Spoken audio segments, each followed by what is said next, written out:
भागवतं श्रीभागवतं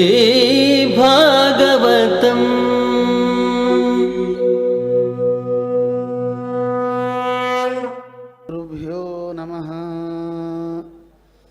कास्यपान्वयसञ्जातं नारायणपदाश्रितं श्रीमन्नारायणं वन्दे यतीश्वरश्रियाजुषम्। यो नित्यमच्युतपदाम्बुजयुग्मरुक्मव्यामोहतस्तुतितराणि तृणाय मेने अस्मद्गुरोर्भगवतोऽस्य दयैकसिन्धोः रामानुजस्य चरणौ शरणं प्रपद्ये। शुक्लाम्बरधरं विष्णुं शशिवर्णं चतुर्भुजं प्रसन्नवदनं ध्यायेत् सर्वविघ्नोपशान्तये। यस्य द्विरदवक्त्राद्याः पारिषद्याः परस्य तं विघ्नं निघ्नन्ति सततं विश्वक्सेनन्तमाश्रये। व्यासं वसिष्ठनप्तारं शक्तेः पौत्रमकल्मषं पराशरात्मजं वन्दे सुखदातन्तपोनिधिं। व्यासाय विष्णुरूपाय व्यासरूपाय विष्णवे नमो वै ब्रह्मनिधये वासिष्ठाय नमो नमः।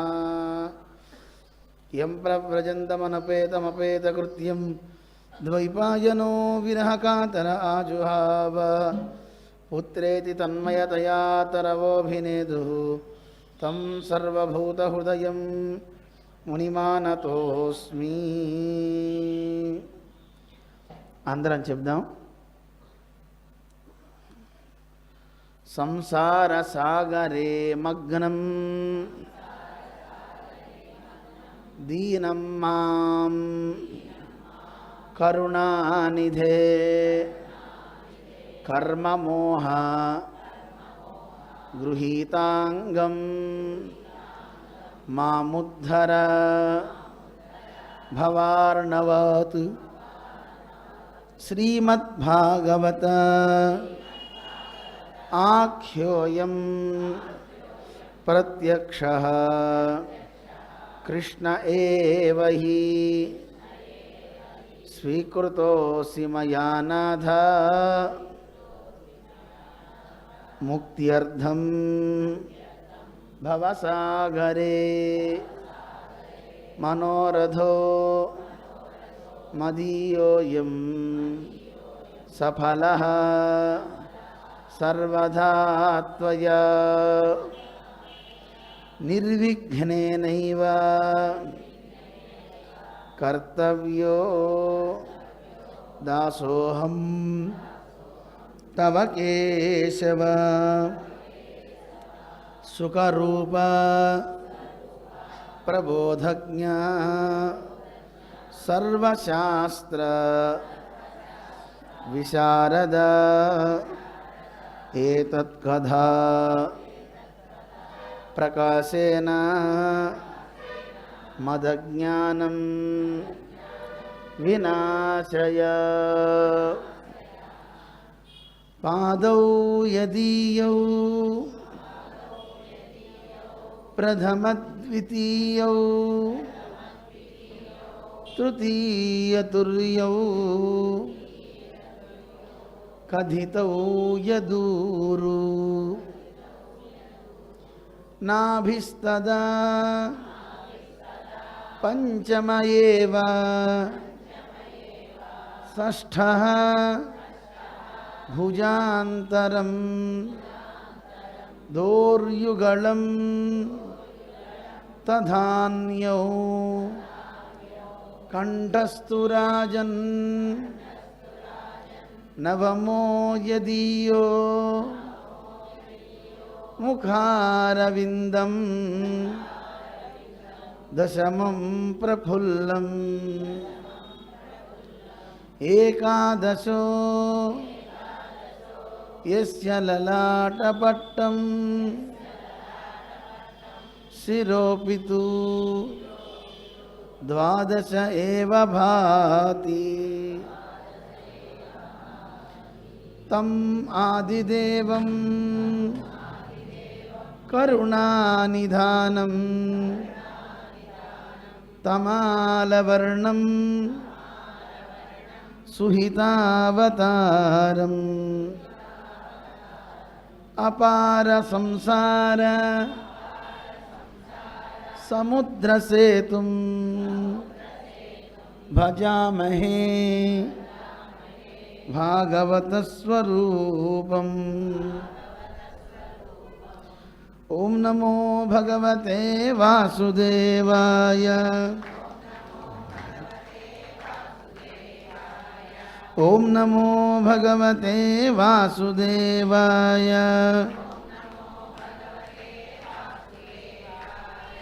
ఓం నమో భగవతే వాసుదేవాయ. వాసుదేవ వాసుదేవ వాసుదేవాయ.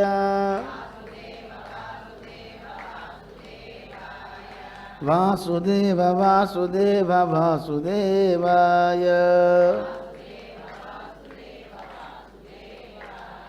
వాసుదేవాయ వైకుంఠాయ.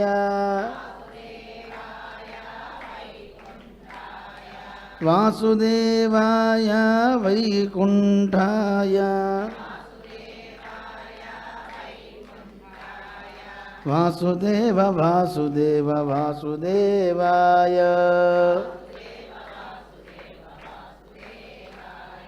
వాసుదేవ వాసుదేవ వాసుదేవాయ.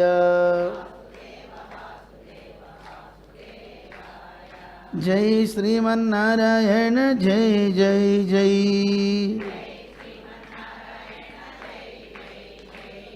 జై శ్రీమన్నారాయణ జై జై జై.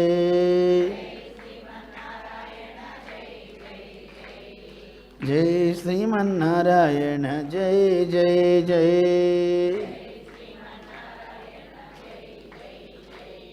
జై శ్రీమన్నారాయణ జై జై జై.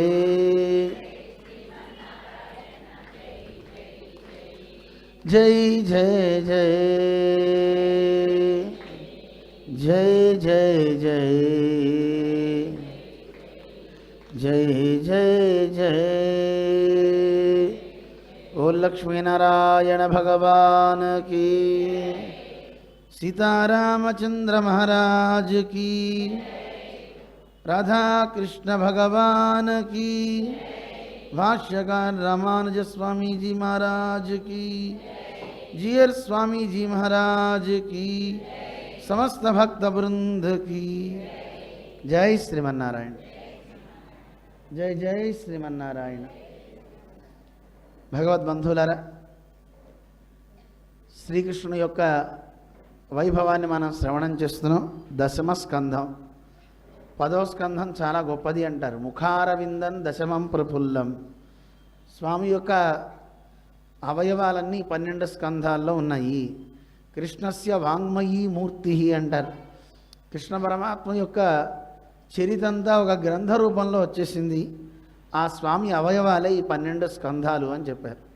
అందులో మనం స్పృశించిన ఈ దశమ స్కంధం సాక్షాత్తు స్వామి యొక్క వదనార విందం. దాన్ని మనం ఇప్పుడు సేవిస్తున్నాం. అలాంటి దశమ స్కంధంలో కృష్ణుని యొక్క లీలలు ఎన్నో ఉన్నాయి. ఒకటి అని చెప్పుకోవడానికి లేవు. మన వాంగ్మయంలో పెద్దలంతా కూడా ఎన్నో గ్రంథాలు ఉన్నాయి కృష్ణుని విషయంలో, రాముడి విషయంలో, చెప్పడానికి అలవి కావు. అటువంటి ఆ గ్రంథాలన్నింటిలో మనం చూసినట్లయితే సాక్షాత్తు శ్రీకృష్ణుని యొక్క లీలల గురించి ఒక్కొక్కరు ఒక్కొక్క రకంగా అద్భుతంగా వర్ణించారు. అందులో లీలాసుకులు అనే మహానుభావుడు శ్రీకృష్ణ కర్ణామృతం అనే దాంట్లో ఎన్ని లీలలు చెప్పారో చెప్పడానికి వీలు కాదు. చిన్నప్పటి సమయంలో కృష్ణుడిపై కొంచెం యుక్త వయసు వచ్చిన తర్వాత ఇలా ఒక్కొక్క ఘట్టాన్ని చాలా సుందరంగా ఆయన వర్ణిస్తారు.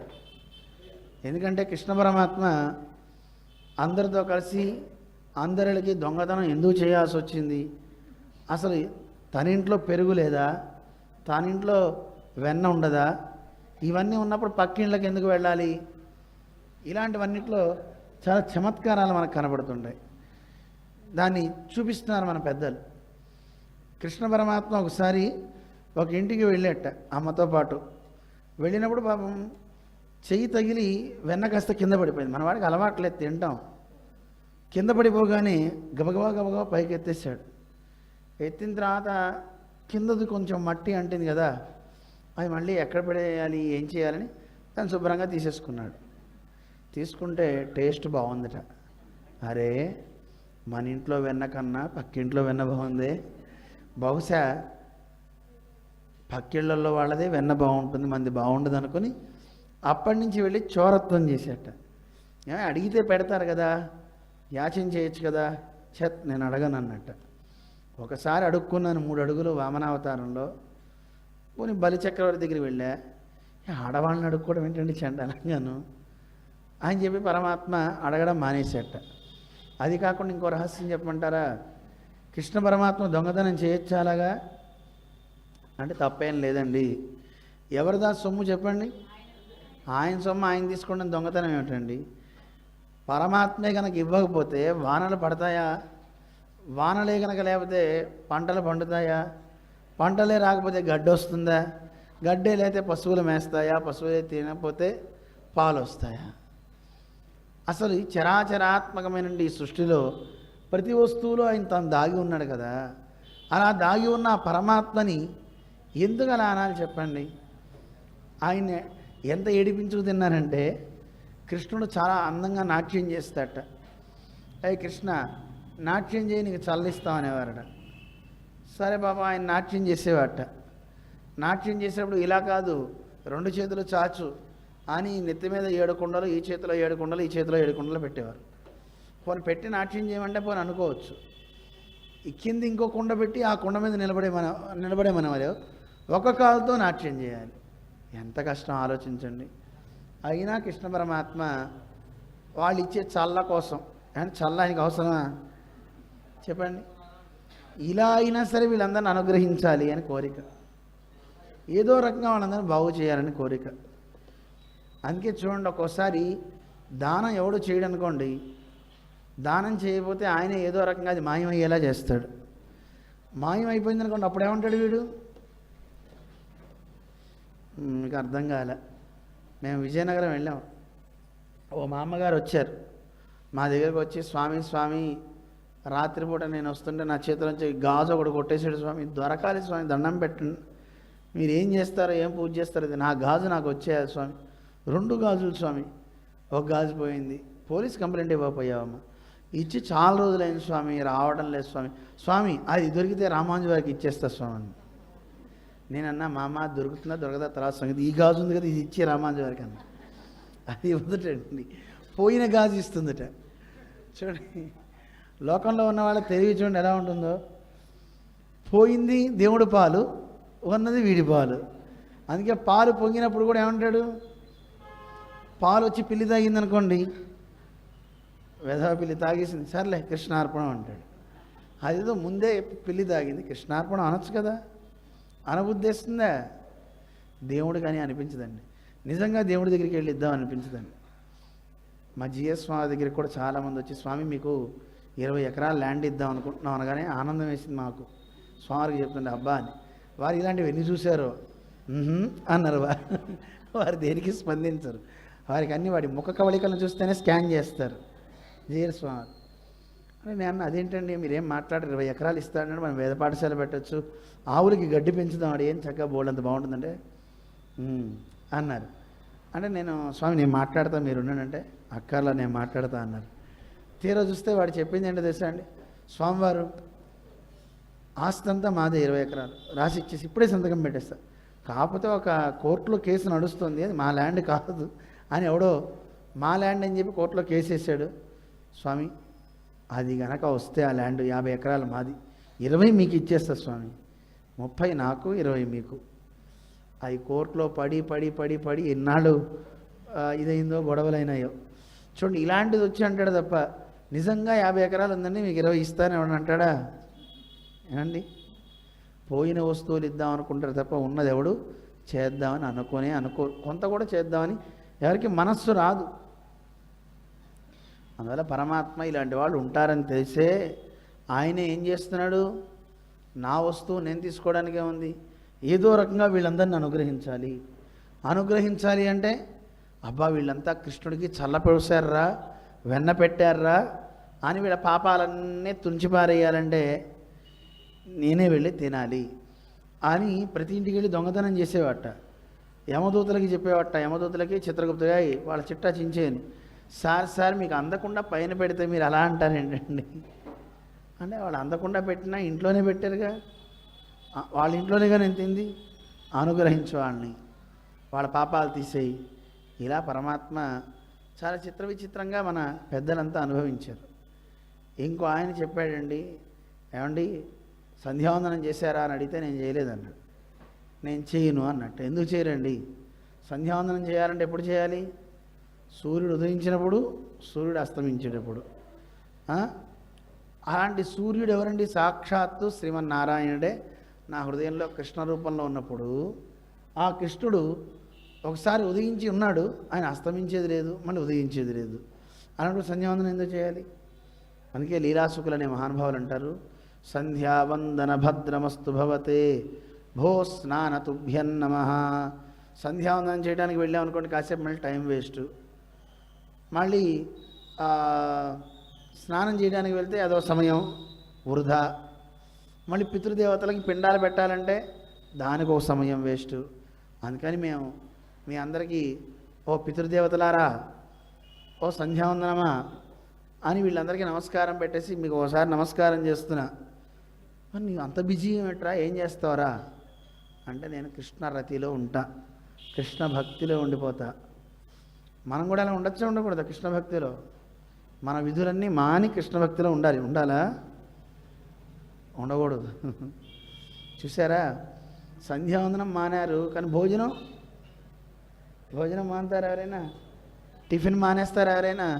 సమయానికి వెళ్ళి అవన్నీ చేస్తారు. కానీ వీళ్ళు అలాంటి వాళ్ళు కారండి. మన నమ్మాళ్ళు వారు చెప్పారు కదా, ఉண்ணும் సోరు పరుగు నీరు తిండం విత్తులయ్యం ఎల్లాం కన్నన్. కట్టే బట్టైనా, వేసే తాంబూలమైనా, త్రాగే నీరైనా అన్నీ నాకు కృష్ణుడే. నాకు ఆ దైవం తప్ప ఇంకోట్లేదు, అంతే. మిగతా వాటి మీద దృష్టి లేదండి. అక్కడ ఇంకో ప్రసాదం పెట్టనండి, గుమగుమలు రానండి, పేటంతా పైకి లేచేలా అదరనండి, వాళ్ళకి దాని మీద దృష్టి ఉండదు. అందుకే దానికే విరాగము అంటారు. ఏమంటారు? విరాగము. పరమాత్మని యో రక్త విరక్త అపరమాత్మని. పరమాత్మ యందు ఎవరికి బాగా భక్తి ఉంటుందో ఆ భక్తి కలిగిన వాడు పరమాత్మ కంటే వేరైన వాటి యందు దృష్టి పెట్టడు. వాడికి అసలు వైపు దృష్టి పోదండి, అంత శ్రద్ధ ఉంటుంది. అలాంటి నిష్ట వీళ్ళందరికీ ఉంది. ఆ గొల్లలకి వాళ్ళకి తెలియకపోయినా అలాంటి గొప్ప నిష్ట అనమాట. అందుకే కృష్ణ పరమాత్మ వాళ్ళతో తిరిగాడు, వాళ్ళ వంశంలో పుట్టాడు స్వామి. అటువంటి స్వామి వైభవాన్ని మనం తెలుసుకున్నాం. గోవర్ధనోద్ధరణాన్ని స్వామి చేసి గోవింద అనే నామాన్ని పొందాడు అని ఇంద్రుడు పట్టాభిషేకం చేశాడని పొద్దున విన్నాం. పొద్దున స్వామికి కూడా చక్కని ప్రసాదాలన్నీ ఆరగింపులు చేసినట్టున్నారు. కదంబ రూపంలో, దద్దోజన రూపంలో అందరికీ ఆ ప్రసాదం కూడా ఇచ్చి ఉంటారు. కానీ నిజానికైతే ఈసారి ఎప్పుడైనా పెట్టినప్పుడు చేద్దాం. అన్నం గుట్టగా పోస్తారనమాట, పెద్ద కొండలా చేస్తారు. చేసి మట్టి కుండలలో పప్పు, పచ్చడి, సాంబారు, అన్ని రకాల పదార్థాలు, పచ్చళ్ళు, షడ్రసోపేతంగా అంటే ఖాద్య చోష్య పదార్థాలు. మీ వనభోజనాలకు వెళ్ళారు ఈరోజు. ఆ వనభోజనాలు ఏం భోజనం అండి? ఇక్కడ చేస్తే అది ఉండే అద్భుతం వేరు. ఈసారి నేను చెప్పి చేయిస్తాను మీతో, ఎప్పుడైనా పెడదాం. అంటే భాగవత్ సప్తాహంలో పెట్టాలి, భోజనాలు ఒకటే కాదు. భోజనాల కోసం కార్యక్రమం కాదు, ఎప్పుడైనా సప్తాహంలో ఆ కార్యక్రమం చేయాలి. చేస్తే చక్కగా అన్నం అంతా రాశిగా పోసి ఎల్లుండి చేయండి, పోనీ ఎల్లుండి పెడదాం, చేద్దాం.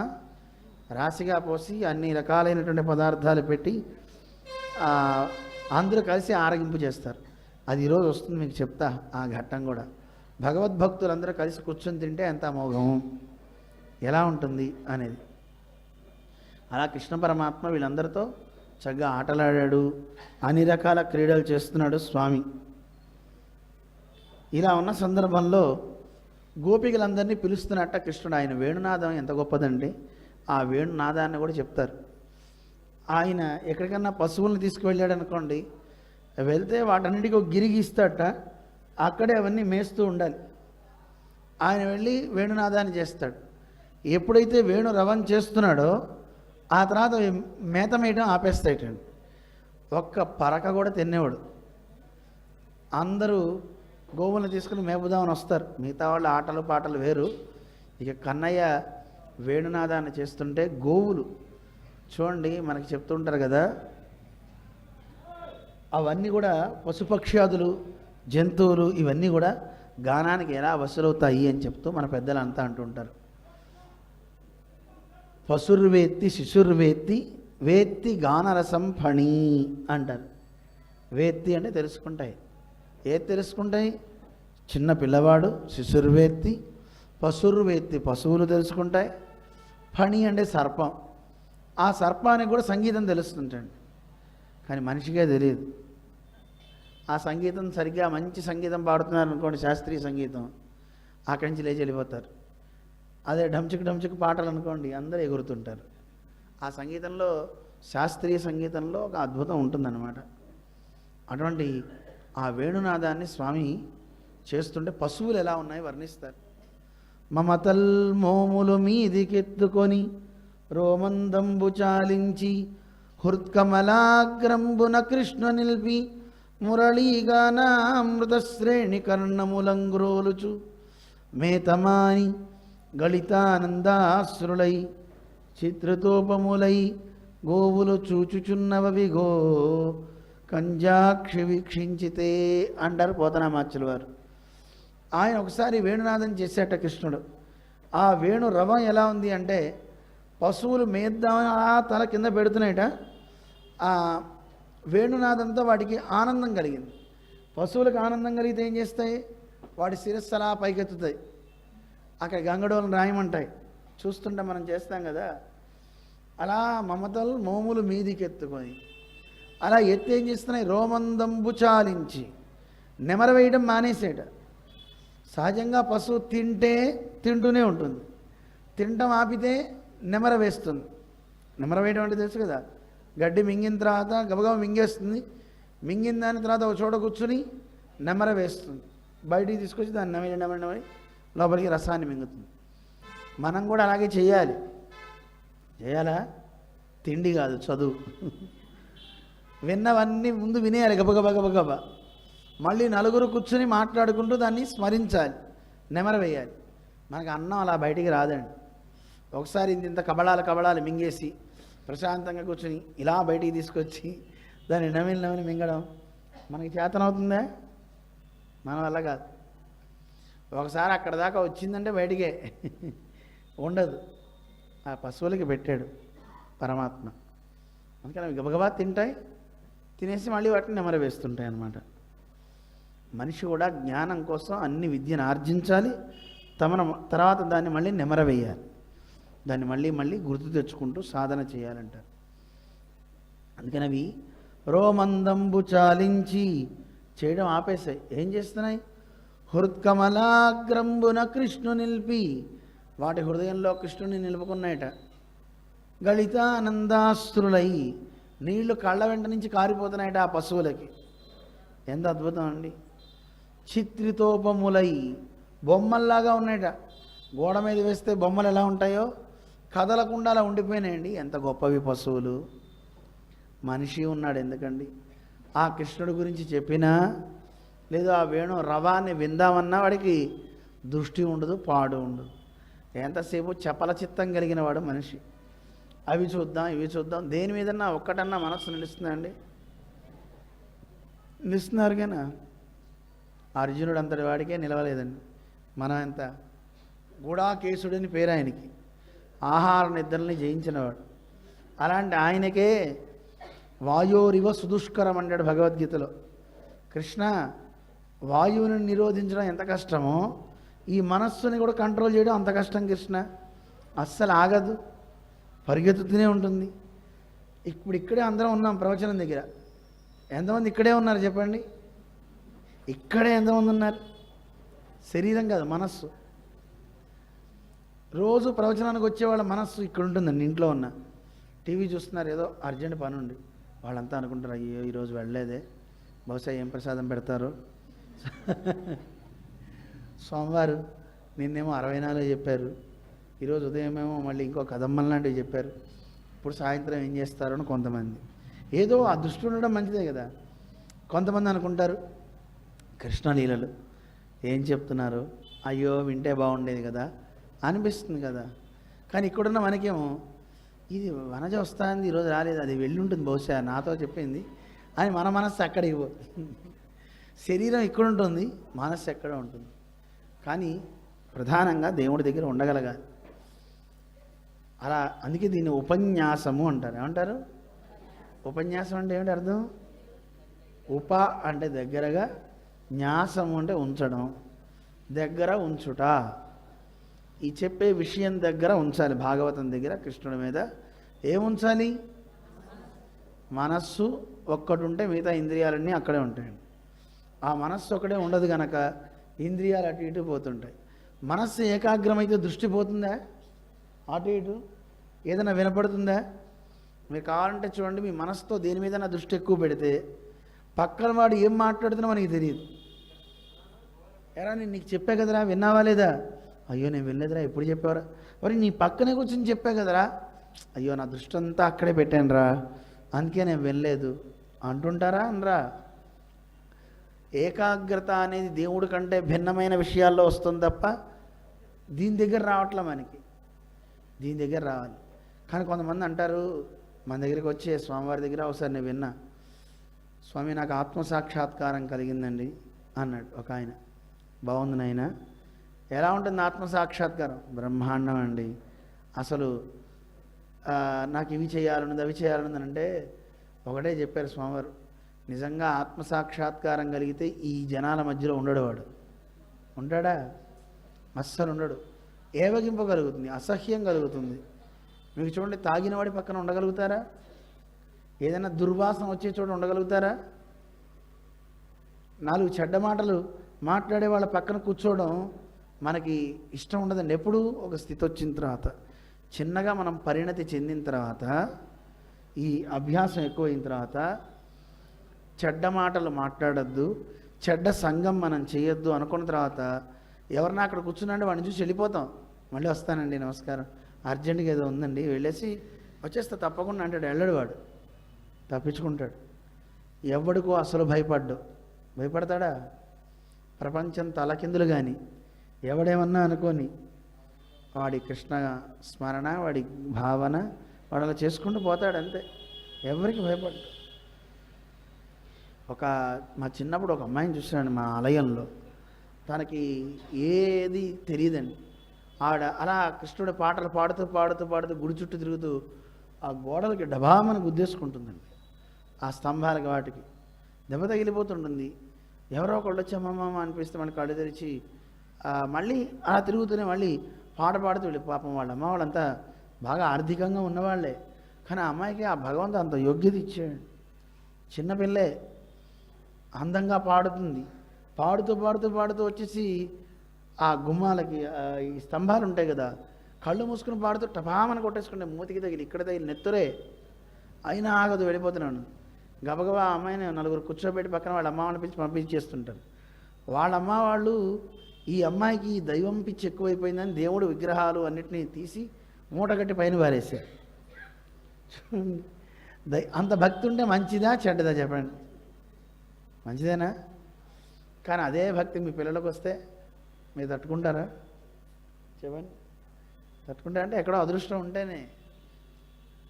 కానీ వాళ్ళు తట్టుకోలేకపోయారండి. విజయవాడలో ఏదో ఒక పూజ చేసి యంత్రాలు కట్టి ఇవి చేస్తే ఆ అమ్మాయి ఒకరోజు వచ్చి ఏడ్చింది, స్వామి నేను ఆరాధన చేసుకోవడానికి నా గోదాదేవి లేదు స్వామిని. ఏడుపండి అమ్మ, అలాంటి వాళ్ళని ఎక్కడ చూడలేమండి బాబాయ్, చాలా కష్టం. ఏడిచేసింది. చేస్తే తను ఇంకా మళ్ళీ ఇంకా వేరే దేవుడు, నేను ఒకటే చెప్పామ్మా, ఫోన్లే దేవుడు ఫోటోలో నిన్న ఉంటాడు, హృదయంలో లేడా? హృదయంలో చూసుకో, కళ్ళు మూసుకుని ఆ దేవుడిని రోజు భావించు. నువ్వు తినే అన్నం అక్కడి నుంచే పెట్టుకో. దేవుడికి అక్కడ పెడితేనే కాదు కదా, కళ్ళు మూసుకుని తినే ప్రతిసారి నీ దేవుడిని తలుచుకుంటూ తిన్నాం అనుకోండి. ఇప్పుడు దేవుడిని పూజ చేస్తాం, మనం మూర్తుల్ని ఇంట్లో పెట్టుకున్నాం, పూజ చేయలేము, అనారోగ్యం వచ్చింది, అయ్యో దేవుడిని అలా వదిలేసామే అనే భావన ఉంటుంది కదా, మనం తింటున్నామే అనే భావన వస్తుందా రాదా? రావాలండి. అంతేగాని నాకు జ్వరం వచ్చినా నేను ఇడ్లీ తింటా అన్ని తింటా, కానీ దేవుడికి ఏమి ఉండదు, దేవుడు పూజ చేయట్లా. అప్పుడు ఏమనుకోవాలి, అయ్యో చేయలేకపోయానే స్వామి, నీకు ఇడ్లీ పెట్టలేకపోయాను కదా. చూపించు, తప్పేం లేదు. నువ్వు స్నానం చేయకపోయినా బయట నుంచి చూపించు. ఆ ఇడ్లీనే తీసుకుని తింటూ నీ దేవుని లోపల ఒకసారి చూసుకో. స్వామి, అక్కడ ఉన్నవాడు ఇక్కడ ఉన్నావు కదా, వచ్చే ఇక్కడికి, నీకే పెడుతున్నా, ఇదంతా నీకే అనండి. స్ట్రెంత్ వస్తుందా రాదా? అటు దేవుడు కడుపు నింపావు, నీ కడుపు నిండుతుంది, సకల భువనాల్లో ఉన్నటువంటి భూతాల కడుపు నిండుతుందండి. అందుకే మా స్వామి చెప్పారు ఒకసారి, అందుకే నివేదన పెట్టేటప్పుడు ఒకసారి అలా పెరుమాళ్ళకి పెట్టి, చరాచరాత్మకమైనటువంటి విశ్వంలో ఉన్న సకల భూతాలలో అంతర్యామిగా ఉన్న తండ్రి నీ కడుపు నిండుగాక అనండి. అన్ని భూతాలకి కడుపు నిండిపోతుందండి. ఎవడు అన్నార్తులు ఉండకూడదు, అందరి కడుపు నిండాలి, సకల ప్రాణులు మంచిగా ఉండాలి అని ఇంట్లో ఇంతమంది నివేదన పెడితే ఎవడన్నా ఆకలితో ఉంటాడా? ఉంటాడా? చెప్పండి, పెట్టండి. ఉదయం సాయంత్రం రోజు తినేటప్పుడల్లా మనం భగవంతుని భావిస్తూ తిన్నాం అనుకోండి, పెరుమాళ్ళకి వెళ్ళినట్టే కదా. మేము అమ్మాయితో అలాగే చెప్పాం, తర్వాత చేశారు, తర్వాత ఏమైందో నాకు తెలియదు, నేను మళ్ళీ మా త్రోవలకు మేము వచ్చాం, తర్వాత ఏమైంది ఎలా ఉంది తెలియదు.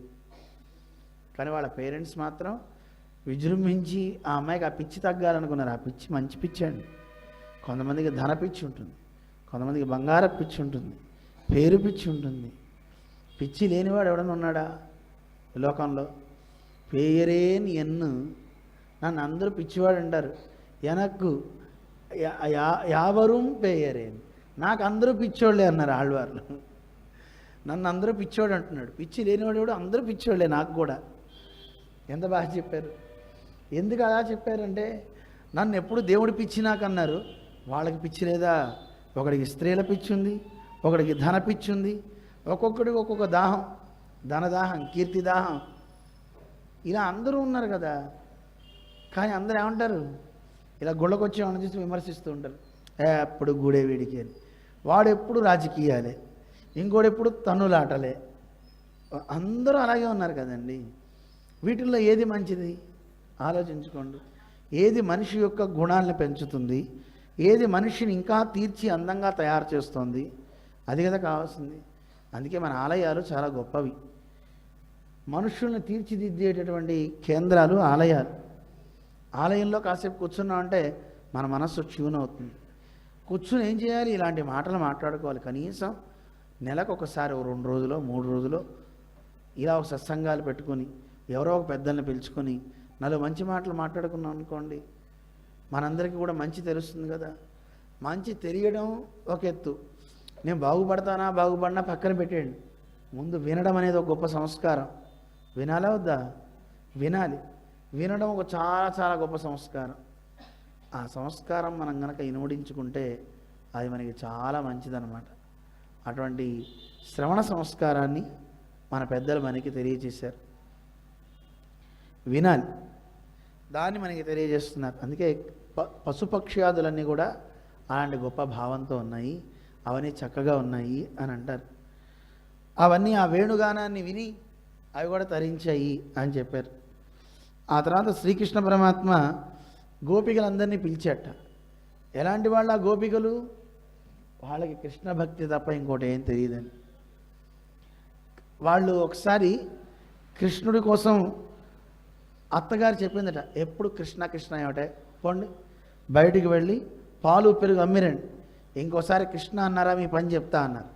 సరే అత్తగారు, పాలు పెరుగు అన్నీ పైన పెట్టుకున్నారు, నెత్తి మీద పెట్టుకొని పాలోయమ్మ పాలు పెరుగోయమ్మ పెరుగు అని అమ్మాలి కదా. అమ్మడానికి వెళ్ళారు వీళ్ళు. విక్రీతు కామాకిల గోపకన్య, అమ్మాలని వెళ్ళిన వీళ్ళు ఏమనాలి? పాలోయ్ పెరుగోయ్ అనాలి కదా. వీళ్ళందరూ అలా వెళ్ళిన వాళ్ళు ఆ మాట మానేసి దధ్యాధికం మోహవశాత్, వీళ్ళందరూ ఈ దధి పెరుగు ఇవన్నీ అనాల్సింది పోయి గోవింద దామోదర మాధవేతి, గోవింద దామోదర మాధవ అంటున్నారు. అందరికీ అర్థం కాలే, ఏమిటి వీళ్ళు ఇలా అంటున్నారు. ఏంటమ్మా ఏమిటది? గోవిందుడండోయ్ మాధవుడండోయ్ అంటున్నారట, దామోదరుడండోయ్ అంటున్నారు. అరే వీళ్ళు అమ్మేది పాలు పెరుగు కదా, గోవిందుడిని దామోదరుని నమ్ముతున్నారంటే కారణం ఏమిటి అంటే మోహవశాత్, కృష్ణుడి మీద మోహం వాళ్ళకు వచ్చేసింది. అందువల్ల ఆ మోహవశాత్ అవోచత్. ఎందుకు వీళ్ళకి ఇంత గొప్ప స్థితి కలిగిందంటే మురారి పాదార్పిత చిత్తవృత్తి, వాళ్ళ మనస్సు పరమాత్మ యొక్క పాదార విందాల్లోకి వెళ్ళిపోయింది. ఆ పాదార విందాల్లోకి వెళ్ళినవాడు అదే మాట్లాడతాడు తప్ప ఇంకో మాట రాదు కదా. వేరే మాట వస్తుందా ఎవరికైనా? మీకు ఎప్పుడైనా ఎప్పుడు ఒకటే భావనతో ఎక్కువగా గోవింద నారాయణ మాధవ ఇలా అనుకుంటున్నారు అనుకోండి, ఎప్పుడు అదే వస్తుందా రాదా? రాజమండ్రిలో ఒక ఆయన ఉన్నాడు, ఆంజనేయులు గారని. ఆయనకి ఎప్పుడు వాళ్ళు ఇల్లు కట్టేటప్పుడు మన జై శ్రీమన్నారాయణ క్యాసెట్ పెట్టాడు చిన్నజీయ స్వామిది. ఆ నామంది పెట్టిన తర్వాత దాంతో ఫౌండేషన్ దగ్గర నుంచి బిల్డింగ్ అయ్యేంత వరకు ఆ క్యాసెట్లు అరిగిపోవడమే. 24 అవర్స్ ఆ నామంతోనే ఉండాలని, ఆ నామంతోనే అవ్వాలని ఇల్లు కట్టుకున్నాడు. అది గొప్పతనమే కదా. ఒక చిన్న సౌండ్ బాక్స్ అలా పెట్టిస్తే అది మోగుతూనే ఉంటుంది, మోగుతుంది. అంటే ఆ గోడలకి వాటికి అన్నిటికీ ఆ భగవన్నామం చక్కగా అంటాలి. వాటికి అంటితే ఇంట్లో కూర్చున్న నాకు ప్రశాంతత అండి అంటాడు ఆయన. అని ఆయన కూడా అలాగే ఒక రికార్డింగ్లా తయారైపోయాడు. నిజం. ఎప్పుడన్నా మీకు ఎప్పుడన్నా రండి రాజమండ్రి చూపిస్తా ఆయన్ని. పరమభక్తుడు. ఎక్కడికన్నా వెళ్తే సరే కోపం వచ్చినా సరే ఏమన్నా తిట్టాలంటే ముందు జయిస్తామన్నానని అంటాడండి. వచ్చేస్తుంది ఆయనకి. ఎవరన్నా గట్టిగా మాట్లాడుకో జయిస్తామన్నాను జాగ్రత్త అనుకున్నావు, ఏం మాట్లాడుతున్నాను జయిస్తామన్నాను జాగ్రత్త అంటాడు అంతే. వేరే తిట్లు రావు, ఇలాగే అంటాడు. వాళ్ళ ఆవిడ చెప్పారు, వాళ్ళ ఆవిడ మనకి గోష్ఠికి వస్తుంటారు. స్వామి ఏం చెప్పమంటారు మా వారు, సినిమా టికెట్ల కోసం వెళ్ళి జయిస్తామన్నాను 2 టికెట్లు ఇవ్వన్నాడు.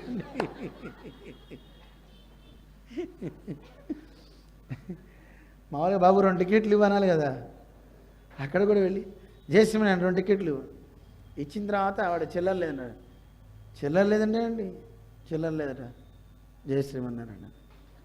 ఎవరైనా తిట్టి ఈనామని చెప్పి చంపలేసుకుంటాడు అనమాట. వైశ్యాస్ ఆయన చాలా పరమభక్తులు అనమాట. జిఆర్ స్వామి అంటే ప్రాణం. కార్యక్రమాలను చేస్తుంటారు అనుకోండి. అలా ఉన్నారు, ఒక్కో చోట అలాంటి భక్తులు ఉన్నారు, లేరని కాదు.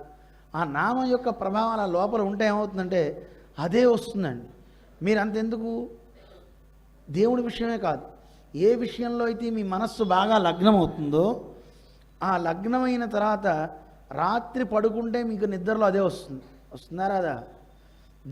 దేని విషయంలో అయినా సరే బాగా మీరు మదన పడ్డారనుకోండి, ఒక బాధకు గురయ్యారనుకోండి, మనస్సుకు బాగా అంటిందంటే అది వస్తుంది. నాకే ఒకసారి అలా అయిందండి. ఒకసారి జిఆర్ స్వామి మేము ఇద్దరం పడుకొని ఉన్నాం. అప్పుడే దీక్ష తీసుకున్న 2005లో ఆచార్య సేవాయాత్ర జరుగుతుంది. సేవాయాత్ర జరుగుతున్నప్పుడు రాత్రి 1 గంట దాదాపు కార్యక్రమం అయింది. అప్పుడే పడుకున్నాం. పడుకున్న తర్వాత 2:30 ఆ ప్రాంతాల్లో సడన్గా నేను లేచి గట్టిగా అరిచా, బుద్ధి ఉందా బుద్ధి లేదా, పిల్లలకు అన్నం పెట్టాలని లేదా మీకు అని అన్న. వెంటనే స్వామి లేచారు. లేచి స్వామి స్వామి అన్నారు. నాకు చూసా, అమ్మ బాబోయ్ ఏంటి నేను ఏదో అని అరిచినట్టున్నా అనుకున్నా. అని అప్పుడు స్వామి అన్నారు, వాళ్ళకి అన్నం పెట్టండి. స్వామి వాళ్ళకి అన్నం పెట్టారు, మీరు పడుకోండి అన్నారు. ఆ తర్వాత పడుకున్నాం. పడుకున్న తర్వాత స్వామి నన్ను అడిగారు, ఇంతకీ ఎవరికి అన్నం పెట్టలేదని. నాకేం తెలియదు, నేను పడుకున్నా. పొద్దున్నే లేచిన తర్వాత స్వామి మళ్ళీ అడిగారు, స్వామి ఏమైంది అని. స్వామివారు ఏమవ్వలేదు, మన పిల్లలు భోజనం అడిగితే వాళ్ళు ఎవరో లేదన్నట్టు మన పిల్లలు, పాపం వాడు నేను తినలేదని బాధపడ్డాడు. అది మనస్సుకు బాగా బాధ అనిపించి, అయ్యో వాడికి భోజనం పెట్టలేదే అతను ఆయన కోపం మనస్సులో అనిపించింది. కానీ అతను ఏం అనలేకపోయా, అప్పుడు కొత్త కదా, పెట్టాలని తెలియదా అని అనొచ్చు కదా, అతను అనలేకపోయా, అది మనస్సులో ఉండి రాత్రికి వచ్చేసిందండి అని. స్వామివారి తర్వాత రోజు అన్నారు, స్వామి అరిచేంత వరకు అయితే పర్వాలేదు, లేచి మాత్రం పక్కన నన్ను కొట్టకండి. చమత్కారం. అంటే ఒక గురువు చూడండి పిల్లల్ని ఎలా శిక్షణ చేస్తారు, ఎలా వాళ్ళని మంచి త్రోవలో పెడతారనేది మన గురువుగారి దగ్గర మనం చూడవచ్చు చక్కగా. అందుకని మనస్సు దేని మీద అయితే ఎక్కువ దృష్టి ఉంటుందో అవే భావాలు అవే మనకి వచ్చేస్తుంటాయి.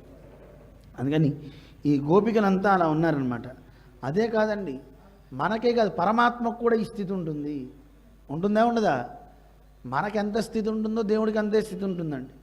రాధాదేవికి కృష్ణుడు అంటే పిచ్చి బాగా ఎక్కువ, కృష్ణుడికి కూడా రాధాదేవి అంటే అంత ప్రేమ ఎక్కువ.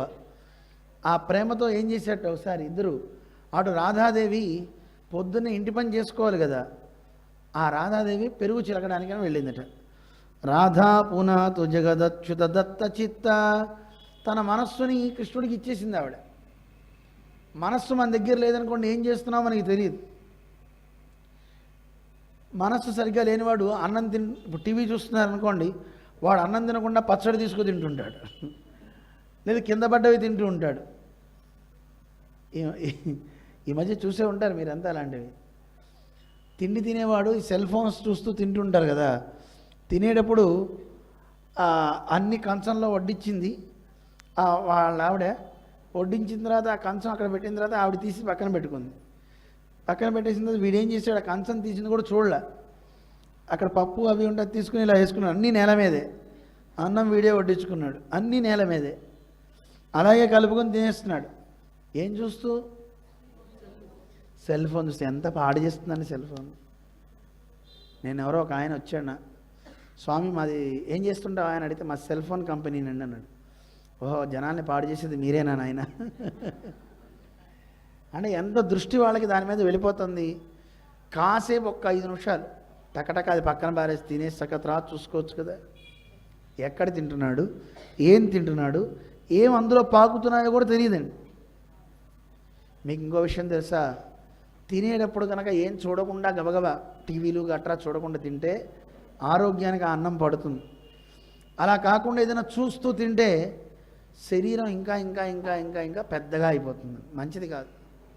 ఎక్కువ తినేస్తాడు, ఎందుకంటే వీడికి ఎమోషన్స్ వస్తుంటాయి. ఆ సినిమా చూస్తున్నా, టీవీ చూస్తున్నా, ఏదైనా ఆ ఎమోషన్లో పాపం వాడికి ఏదో జరిగిపోతుందని వీడు కోపంతో తినేస్తుంటాడు. వాడిని కొట్టబోయి లేదా వాళ్ళని ఆనందం ఎక్కువైపోయి వీడు ఎక్కువ లాగిస్తుంటాడు. అది ప్రమాదం, అది మంచిది కాదు. అనగా మన మనస్సు ఎక్కడైతే ఉంటుందో పని చేసేటప్పుడు అక్కడ ఉంటే ఆ పని బాగా చేయగలుగుతాం. మనస్సు సవ్యంగా లేకపోతే మనం ఏం చేయలేం. ఇప్పుడు నేనే ఉన్నా, నా మనస్సు అన్యాక్రాంతమై ఎక్కడో ఉందనుకోండి, ఉన్నప్పుడు ఇక్కడ నేనేం చెప్పలేను. ఏం చెప్పగలుగుతాను? ఒక్క మాట నాకు రాదు. అందుకని మనస్సు ఇక్కడ జాగ్రత్తగా ఉండాలి. వినేవాడు ఎలా ఉన్నా పర్వాలేదు, ఎక్కితే ఎక్కుతుంది లేదే లేదు. కానీ నేను కనుక మనస్సు ఇక్కడ పెట్టలేదు అనుకోండి, చెప్పే విషయాల్లో ఒక్కడి మీకు అర్థం కాదు, ఏం చెప్తున్నాడు రా, ఒక్క ముక్క అర్థం కావట్లేదు అనిపిస్తుందండి. అందుకని చెప్పే వ్యక్తి కూడా చాలా జాగ్రత్తగా ఉండాలి, వినేవాడు కూడా జాగ్రత్తగా ఉంటే మంచిది. కానీ ఇక పనిచేసే ఈ రాధ చిలకడానికి వెళ్ళింది కదా, ఏం చేసింది ఆవిడ? చిలకడానికి వెళ్ళింది. జగదచ్యుత దత్త చిత్త, ఆ అచ్యుతునికి చిత్తాన్ని ఇచ్చేసింది దత్త. అలా ఇవ్వడం వల్ల మంథానమా కలయతి దధిరిక్త పాత్రే, పెరుగు చిలకడానికి కవ్వం పెట్టి అలా చిరుగుతుందట. కృష్ణ కృష్ణ అంటే చిరుగుతుందట. అందరూ చూసి నవ్వుకున్నట్ట. అత్తగారు వచ్చి నెత్తిన ఒకటి వేసిందట. ఏమిటి అంటే, అందులో పెరిగే పోయలేదే, ఉత్త కుండలో కవ్వం పెట్టి తిప్పుతున్నావే. అంటే ఆవిడ మనస్సు ఎక్కడుంది? కృష్ణుడి దగ్గర ఉంది. కృష్ణుడు మనస్సు ఎక్కడుంది? రాధ దగ్గర ఉందట. ఆయన ఏం చేశాడు? ఆయన తక్కువడా? ఆయనకి చెప్పారట, కృష్ణ కొంచెం పాలు తీవా అన్నట్ట. ఓ అని నీళ్ళు తీసుకుని వెళ్తున్నాడు. వెళ్తూ వెళ్తూ రాధ దగ్గర మనస్సుండి రాధనే ఆలోచిస్తున్నట్ట. అలా ఆలోచిస్తూ తస్యాస్తనస్తబక చంచల లోల దృష్టి, ఆవిడ యొక్క శరీర సౌష్ఠవాన్ని తలుచుకుంటూ అక్కడికి వెళ్ళి ఏం చేశాడు? దేవోపి దోహన ధియా వృషభం నిరుంధన్, అక్కడ ఆవుని కాకుండా ఎద్దు దగ్గరికి వెళ్ళి తాడేసాడు పాలు తీయడానికి. దేనికి పాలు తీయాలండి? అందరూ వచ్చి నవ్వేట, కృష్ణ కృష్ణ అన్నట్ట. ఉలిక్కి పడ్డాడు. ఏమిట్రా అంటే, నువ్వు వృషభానికి తాడు వేశావు. మనవాడు చాలా తెలియగలవాడు కదా, నాకు తెలుసు ఈ వృషభానికి తాడు ఎందుకు వేసానో తెలుసా? దీన్ని తాడు వేశాడు కదా, నాకు కూడా తాడు వేస్తాడేమో అని భయపడుతుంది అది ఆవు. అందుకని దీనికి వేసిన తర్వాత అది రేవదు, ఏదో చెప్తాడు. మనస్సు ఎక్కడో ఉంది కృష్ణయ్యకి కూడా, అంటే ఎక్కడ? రాధ దగ్గర. ఇలా మనస్సు ఎక్కడో ఉంటే పనులు ఇలాగే అవుతాయండి అని చెప్తారు. అలాంటి గొప్ప స్వామి కృష్ణ పరమాత్మ ఈ గోపికల యందు ఉన్నటువంటి మనస్సు అంతా ఇంత కాదు. అందుకని వీళ్ళందరినీ పిలవడం కోసం, వీళ్ళందరికీ కృష్ణ పరమాత్మ అంటే చాలా చాలా చాలా అమోఘమైన ప్రేమ అన్నమాట. ఆ ప్రేమతో వీళ్ళందరూ ఉన్నారు. ఇలా ఉన్న సందర్భంలో ఒకసారి చాలా రాక్షసులను కూడా కృష్ణుడు సంహరించాడు. ఒక చోట అఘాసురుడని బకాసురుడిని వధించాడు. బకాసురుడు దేనికి ప్రత్యేకో తెలుసునా అండి? బకం అంటే కొంగ. ఆ కొంగ నోరు తెరుచుకుని పెద్దగా ఉంటుంది కదా, కృష్ణుడిని మింగేద్దామని చంపేద్దామని కానీ ఆ కొంగ నీళ్ళ దగ్గర నిలబడి తపస్సు చేస్తున్నట్టుగా ఉంటుందంటండి. కొంగ జపం అంటుంటారు. లోకంలో మనిషి యొక్క ప్రవృత్తి కూడా ఇలాగే ఉంటుంది. దాంభికం అంటారు. ఏమంటారు? లేనిది ఉన్నట్టు చూపించుకుంటాడు. నా అంత గొప్ప మహాభక్తులు లేడండోయ్ అని అంత చెప్పుకుంటాడు. నేనండి అసలు ఏకాదశి చేస్తా, పచ్చి గంగ కూడా ముట్టుకోనండి అంటాడు. లోపలికి వెళ్ళి డ్రింకులు తాగుతాడు, ప్రసాదాలు తింటాడు, అన్నీ తింటాడు. చేసేవాడు చెప్పడు. చెప్తాడా? అవసరమా చెప్పడం? నేను ఈరోజు ఉపవాసం అండి, పచ్చి గంగ కూడా ముట్టనండి. ఎందుకు చెప్పుకోవడం? ఎవరికి తెలియాలి మనం చేసే ఉపవాసం? కన్నయ్యకి తెలిస్తే చాలు, అందరికీ తెలియక్కర్లేదు. అందువల్ల ఇక్కడ ఈ కొంగ కూడా అలా తపస్సు చేస్తోంది. దేనికోసం? కృష్ణుని మింగాలని. బకం అంటారు. కృష్ణ పరమాత్మ వచ్చాడు, ఆ బకాన్ని చీల్చవతల పారేశాడు. కృష్ణుడు చేసే పని ఏమిటి అంటే, ఎవరైతే డాంభిక ప్రవృత్తి కలిగి ఉంటారో, దంభ ప్రవృత్తి అంటారు, ఆ ప్రవృత్తి ఉన్నవాడు కృష్ణుడి దగ్గరికి వస్తే ఆ దంభాన్ని తీసేస్తాడండి. మనలో అది ఉండొచ్చా చెప్పండి? ఉండకూడదు. దాన్ని తీసేయమని కోరాలి. కృష్ణ, నాలో అలాంటి గుణం ఉంటే తీసివయ్యా. ఉంటే కాదు, ఉంది తీయవయ్యా అనొచ్చా అనకూడదా? మన పూర్వులంతా అనేవారండి, నేను చాలా చెడ్డవాడిని, దుర్మార్గుణ్ణి, అసూయ ప్రసవభూ కృతఘ్న, కృతజ్ఞత లేనివాడిని, ఇలాంటి వాడిని నన్ను రక్షించవయ్యా అని కోరేవారు. మనం చెప్తాం అలా దేవుడి దగ్గరికి వెళ్ళి? ఎదుటి వ్యక్తి దగ్గర చెప్పుకోకపోవచ్చు, దేవుడి దగ్గర చెప్పాలి. పరాశర భట్టర్ అనే మహానుభావులు దేవుడి దగ్గర ఇలా చెప్తుంటే చూసేట ఒక ఆయన. ఇప్పుడు మీరు చూడండి, గుడి చుట్టూ తిరిగి నేను మర్యాద లేనివాడిని, దుర్మార్గుణ్ణి, అసూయ కలిగిన వాడిని అని ఇలా మీరు చెప్పుకుంటుంటే అది విన్నవాళ్ళు ఏమంటారు చెప్పండి? ఏమంటారు? అమ్మో దుర్మార్గురాలు వచ్చిందండోయ్, అసూయాగ్రస్తురాలు వచ్చిందండోయ్ అంటారా? అనరా? భట్టర్ వారు శ్రీరంగంలో వచ్చి దేవుడి దగ్గర ఇలా అనుకుంటున్నట్ట, స్వామి నేను దుర్మార్గుణ్ణి, మర్యాద లేనివాడిని ఇలా అంటుంటే ఒక బ్యాచ్ వెనకాతలు వెళ్ళారట. ఈయన పెద్ద పండితుడు కదా, ఇలా అనుకుంటున్నాడు కదా, ఈయన పని చెప్పాలని. ఈయన దుర్మార్గుణ్ణి అంటే అవును అన్నట్టండి. అందరు నవ్వారు. ఈయనేం పట్టించుకోలే. నేను సకల గుణాలకి, చెడ్డ గుణాలకి నా దగ్గరే మూల కారణం నేనేనయ్యా అన్నారు. అవును అన్నారు. కృతజ్ఞత లేనివాడిని, అవును అన్నట్టు. గుడి ప్రదక్షిణం మొత్తం అయిన తర్వాత దేవుడికి సాష్టాంగం చేసి ఎవడు అవును అవును అన్నాడో వాడు చేయి పట్టుకున్నట్టండి. పట్టుకోగానే అందరికి భయం వేసింది, కొడతాడా ఏం పాడని. పట్టుకుని లాక్కుని దేవుడి దగ్గరికి తీసుకెళ్ళాటండి. తీసుకెళ్ళి రంగనాథుడితో చెప్పాట, రంగనాథ రోజు నేను చెప్తున్నా విన్నావా, నీ భక్తుడు సాక్ష్యం, నేను ఇలాంటి వాడిని ఈయన చెప్తున్నాడు, ఇప్పుడన్నా నన్ను అనుగ్రహించవయ్యా అని వాడికి శాల్వా వేసి బంగారు బొంగరం పెట్టారటండి. గొప్పదనమా కదా?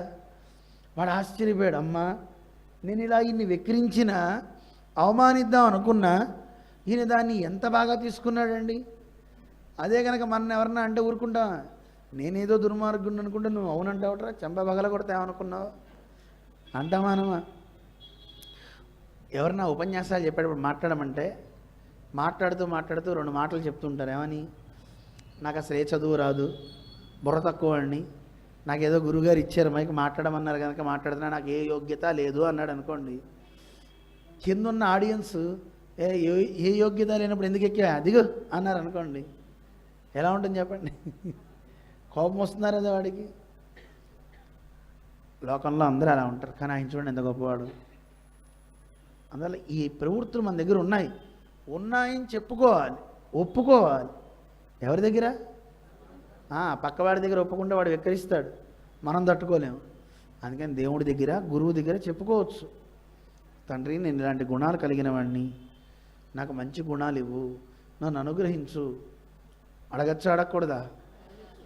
ఎందుకు వచ్చిందండి? ఆ డబ్బు కావాలి, ఈ డబ్బు కావాలని అడుగుతాం, ఉద్యోగాలు కావాలని అడుగుతాం. వీటన్నిటికంటే భగవంతుడా నన్ను సమర్థుడుగా తీర్చిదిద్దు, నీకు నచ్చేవాళ్ళ నన్ను తయారు చేసుకో. అడగచ్చా అడగకూడదా? అంతే, అవి అడగాలండి. అవి అడగకుండా మిగతా అడిగితే ఏం ప్రయోజనం? ఏ ప్రయోజనం లేదు. త్వయి ప్రసన్నే మైకింగుణేన త్వయి అప్రసన్నే మైకింగుణేన అంటారు మన పెద్దలు. కృష్ణ నీకు నా మీద ఇష్టం ఉందా? ఇష్టం ఉంది అన్నాడు అనుకోండి, అప్పుడు నాకు భక్తి వద్దు, జ్ఞానం వద్దు, ఏమొద్దు. ఎందుకు? నువ్వు నన్ను ఇష్టపడుతున్నప్పుడు నాకు ఇవేం అవసరం లేదు. ఒక భర్త భార్యని బాగా ప్రేమిస్తున్నాడు, ఆవిడంటే పిచ్చి ఇష్టం అనుకోండి, ఈవిడ అలంకరించుకోవాలా? ఏం అలంకరించుకోగల, ఎలా ఉన్నా వాడు స్వీకరిస్తాడు. మళ్ళీ పౌడర్ రాసుకోవాలి, గాజులు వేసుకోవాలి, ఇవేం ఉండదండి, ఎలా ఉన్నా అంగీకరిస్తాడు. భర్తకే ఇష్టం లేదనుకోండి, ఆవిడ ఎన్ని గాజులు వేసుకుని అలంకరించుకున్నా మొహం చూడ్డు కదా. త్వయి అప్రసన్నే, నీకే కనుక నా మీద ఇష్టం లేకపోతే మై కింగ్ గుణేనా, నాకెందుకు ఈ గుణాలు, నాకేం వద్దు, నీకు నేనంటే ఇష్టమా చెప్పు, ఇష్టమా చెప్పు. ఇది కృష్ణుని అడగాలి. ఇలా మన పెద్దలు కృష్ణుని అడిగేవారు, కృష్ణ నన్ను నిజంగా ప్రేమిస్తున్నావా, నువ్వు నన్ను ప్రేమిస్తే నాలో ఏ యోగ్యత ఉండక్కర్లేదు. ఇంత గొప్ప భక్తి రావాలండి మనలో. ఈ వినగా వినగా వినగా మనందరికీ ఆ స్థాయికి తీసుకొస్తాడు పరమాత్మ, ఆయనే అనుగ్రహిస్తాడు మనకి. మనందరం దేవుణ్ణి ఇష్టపడడం ఒక ఎత్తు అయితే, దేవుడికి మన మీద ఇష్టం ఉండాలి. ఇష్టం ఉండాలా వద్దా? ఉందా లేదా ఆయనకి ఇష్టం? ఉందండి. ఉంది కనుకే మనందరి లోపల ఏడుస్తున్నాడు, పడి ఏడుస్తున్నాడు, అందరి హృదయాల్లో ఉన్నాడు. ఒరే బాగుపడరా బాగుపడరా అని ఎన్ని అవకాశాలు ఇస్తున్నాడు మనకి. కానీ మనకుండే ఆశా వలయాల చేత, ఈ ప్రకృతి చేత మనం వాటిల్లో పడిపోతున్నాం. కానీ వాటిల్లో పడ్డా వాడు భగవంతుడినే స్మరిస్తూ ఉన్నాడు అనుకోండి, వాడు ఎంత గొప్పవాడు అవుతాడండి, గొప్పవాడు అవుతాడు. ఆవిడ మనకి ఏకాదశి వ్రతం చేసిన అంబరీషుడు కాకుండా ఇంకో మహానుభావుడు ఉన్నాడు. ఆయన్ని ఆ వ్రతం చేయకుండా ఆపించడం కోసం సాక్షాత్తు బ్రహ్మదేవుడు దగ్గరికి యముడు వచ్చాట. ఏమండి, ఈయన ఇలా చేస్తున్నాడు, ఈ ఏకాదశి చేయడం వల్ల ఊళ్ళో వాళ్ళందరూ బాగుపడిపోతున్నారు, అందువల్ల ఆయన ఏకాదశి వ్రతం పాడు చేసేయండి, మా యమలోకానికి ఎవరు రావట్లేదు అన్నట్ట. అప్పుడు యముడు బ్రహ్మగారి దగ్గర చెప్పిన తర్వాత యముడు ఏం చేశాడంటే స్తుతి చేశాడు కదా, బ్రహ్మకి ఆనందం వేసి బ్రహ్మ కూడా చెప్పాట యముడితో, నువ్వు కూడా చూడకు, ఒకసారి కళ్ళు మూసుకో అన్నాడు. అలా కళ్ళు మూసుకున్న తర్వాత ఒక అందమైనటువంటి రూపాన్ని తయారు చేశాడు, ఒక స్త్రీని. వెళ్ళు ఆయన్ని పాడు చేయి అని పంపించాడు. ఆ స్త్రీ వెళ్ళి పాపం ఆయనతో అనునయించింది. ఆయనకి ఈవిడ మీద ప్రేమ కలిగేలా చేసుకుంది ఆవిడ. ప్రేమ కలిగిన తర్వాత ఆ అమ్మాయి చెప్తుందండి బ్రహ్మదేవుడితో, స్వామి ఆయన ఎంత గొప్పవాడంటే, నాతో ఆయన రమించిన ఏ రోజు నన్ను పొగడల, నీ చెవులు స్వామి యొక్క శంఖాల్లా ఉన్నాయి అంటూ అంగాంగాన్ని పరమాత్మ దగ్గరున్న వాటితోనే వర్ణించాడు తప్ప ఎప్పుడు ఆ స్మరణ, దైవస్మరణ మానలేదు. అప్పుడు కూడా కృష్ణ కృష్ణ అంటూనే ఉన్నాడు తప్ప నన్ను స్మరించలేదండి. అతను ఎంత గొప్ప భక్తుడు, ఇలాంటి గొప్ప భక్తుడిని మీరు పాడు చేయమని పంపించారు అని బ్రహ్మదేవుడికి యముడికి చెప్తుందన్నమాట. ఏ దోషం లేదు, ఆవిడ మంచిగా ఉండుంటే బాగుండేది. ఆ తర్వాత ఆయన్నే పరీక్ష చేసి ఆయనకే ఇబ్బంది పెట్టు, తాను కూడా ఇబ్బందులో పడుతుంది. కారణం బ్రహ్మదేవుడు యముడు చేసిన పని అన్నమాట. సరే ఆ కథ ఎప్పుడు మళ్ళీ చెప్పుకుందాం. కానీ అందువల్ల అటువంటి గొప్ప మహానుభావులు అన్నమాట ఈ భక్తి కలిగినటువంటి గొప్ప బాలకులందరూ. వీళ్ళందరూ కృష్ణుడితో తిరుగుతూ ఉన్నప్పుడు వాళ్ళని రక్షించుకునే బాధ్యత కూడా వీళ్ళదే కదా, కృష్ణుడిదే కదా. అందుకని వెళ్తున్న సందర్భంలో ఒక పెద్ద కొండ చిలువ పెద్దగా నోరు తెరుచుకుని ఉందిటండి. గోపబాలకులందరూ ముందు వెళ్ళిపోతున్నారు, దూడలతో పాటు వెళ్తున్నారు. వెళ్తుంటే వెనకాతల కృష్ణ పరమాత్మ చివరిలో వస్తున్నాడు. ఊళ్ళో పిల్లలంతా అన్నట్టు, ఒరే మన ఊళ్ళో యమునా నదీ తీరంలో ఇంత పెద్ద గుహ ఎక్కడి నుంచి వచ్చిందిరా అన్నట్టు. అంటే ఏమోరా మాకు తెలియదు, ఎక్కడి నుంచి వచ్చిందో ఈ గుహ, సరే చూద్దాం, గుహలోకి వెళ్దాం, ఏముందో చూద్దాం. అరే ఒకవేళ ఇది గనక గుహ కాకుండా ఆ బకాసురులాగా ఏమన్నా జంతువు అంటావా, మన మింగడానికి వస్తుందా? మనకెందుకురా, వెనక వాడున్నాడు కదా, వాడు చూసుకున్నాడు, పదండి పోదాం. ఎంత నిర్భయత్వం అండి వీళ్ళకి, గొప్ప బాలకులకి. వెనక కృష్ణుడు ఉన్నాడు, వాడు చూసుకుంటాడు, మనకేం పర్వాలేదని మృత్యు కుహరంలోకి వెళ్ళిపోయాయి. ఆ దూడలతో పాటుగా ఈ గోప బాలకులందరూ వెళ్ళిపోయారు లోపలికి. వెళ్ళిన తర్వాత ఆ కృష్ణుడు చూశాడు, అయ్యో వీళ్ళంతా ఈ అఘాసురుని లోపలికి వెళ్ళిపోతున్నారే అని దాన్ని ఎలా అయినా సరే సంహరించాలని కృష్ణుడు చివరిలో వస్తున్నాడు. దేవతలంతా పైనుంచి చూస్తున్నారు, అసురులు కూడా పైనుంచి చూస్తున్నారట. వాళ్ళు అనుకున్నట్టు, అమ్మయ్య ఈ గోపబాలకులందరూ దూడలతో సహా పోయారు, కృష్ణుడు కూడా వెళ్ళిపోతే దాన్ని మింగేస్తాడు ఈ అఘాసురుడు, పేడ విరగడైపోతుంది, లోకానికి ఇంకా మనకి అడ్డే ఉండదు, మనం అంత జయించవచ్చు అనుకుంటున్నట్ట రాక్షసులు. దేవతలు అనుకుంటున్నట్ట అయ్యయ్యో కృష్ణుడు వెళుతున్నాడు, ఏమవుతుందో ఏమవుతుందో అని వాళ్ళు భయపడుతున్నారు. కానీ కన్నయ్య వెళ్ళేది నోరు మూసే లోపల తన శరీరాన్ని అలా పెంచాటండి పరమాత్మ. అది నోరు మూయడానికి కూడా వీలు లేకుండా అలా పెరిగి పెరిగి పెరిగి పెరిగి నోరు చీలి అవతల పడిపోయిందండి. మొత్తం అన్నీ కూడా చనిపోయినాయి అని కృష్ణుడి యొక్క గొప్పతనాన్ని శ్రీశుకుల వారు పరీక్ష నరేంద్రకి చెప్పాడు. ఇది పౌగండము అనే వయసులో జరిగిందటండి, అంటే కౌమారంలో జరిగింది. పౌగండం వచ్చిన తర్వాత దీన్ని చెప్పారటండి. ఈ పిల్లలంతా ఇళ్ళకి వచ్చి వాళ్ళ అమ్మ వాళ్ళకి చెప్పారట. పరీక్ష నరేంద్రకి ఆశ్చర్యం వేసింది. అదేంటండి, చిన్న వయస్సు 5 ఏళ్ల వయసులో ఉండేదాన్ని కౌమారం అంటారు, ఆ వయస్సులో జరిగిన వృత్తాంతం పౌగండంలో చెప్పడం అంటే 6 ఏళ్ళ నుంచి 15 ఏళ్ల వరకు ఉండేదాన్ని పౌగండము అంటారు. అంటే 1 సంవత్సరం తేడాతో వీళ్ళు చెప్పారు. ఇంటికి వచ్చి ఈ సంవత్సరం ఏమైందండి అని అడిగాడు. ఇది రహస్యం, ఎవరికీ తెలియదు. ఏం జరిగిందో తెలుసునా, సంవత్సరం పాటు గోపబాలకులు ఎవరూ లేరటండి. వాళ్ళకి 1 రోజు గడిచినట్టే అయింది. ఏం జరిగింది అంటే, ఈ అఘాసురుని యొక్క వృత్తాంతం పూర్తయిన తర్వాత వీళ్ళందరూ మృతప్రాయులైపోయారు. అందరినీ కృష్ణుడు లేపాడు తన యోగ మహిమతో, అందరూ బతికారు. కృష్ణుడు అన్నట్ట, మీరంతా చాలా అలసిపోయారా, రండి మనందరం కలిసి వనభోజనాలు చేద్దాం. ఈరోజంతా వనభోజనాలకు వెళ్ళారు కదా, అలా వనభోజనాలు చేద్దాం రండి అన్నట్ట కృష్ణ పరమాత్మ. అనగానే అందరూ కలిసి వనభోజనాలు చేయడానికి, వనంలో రోజు వాళ్ళు వనభోజనం చేస్తారు, అందరం కలిసి తిందాం అన్నట్టండి.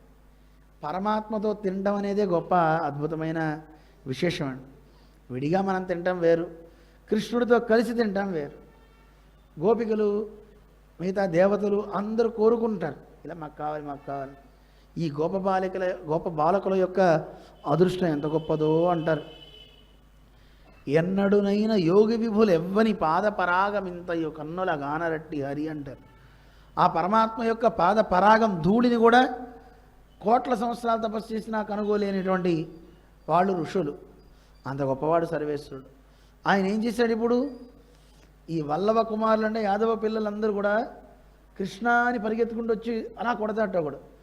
ఒకడు వచ్చి గబగబా వాటేసుకుంటాట, ఒకడు తంతట గుద్దుతాట, తన్నుచు గుద్దుచున్ తద్దయు పైబడి ఆటలాడుతూ వీళ్ళంతా ఉంటారు. మరి వీళ్ళ అదృష్టం ఏంటండి, ఈ గోప బాలకుల యొక్క భాగ్యమే భాగ్యం కదా అని అందరూ అనుకున్నారట. అలాంటి గోప బాలకులందరూ కలిసి కూర్చున్నారు భోజనం చేయాలి అని.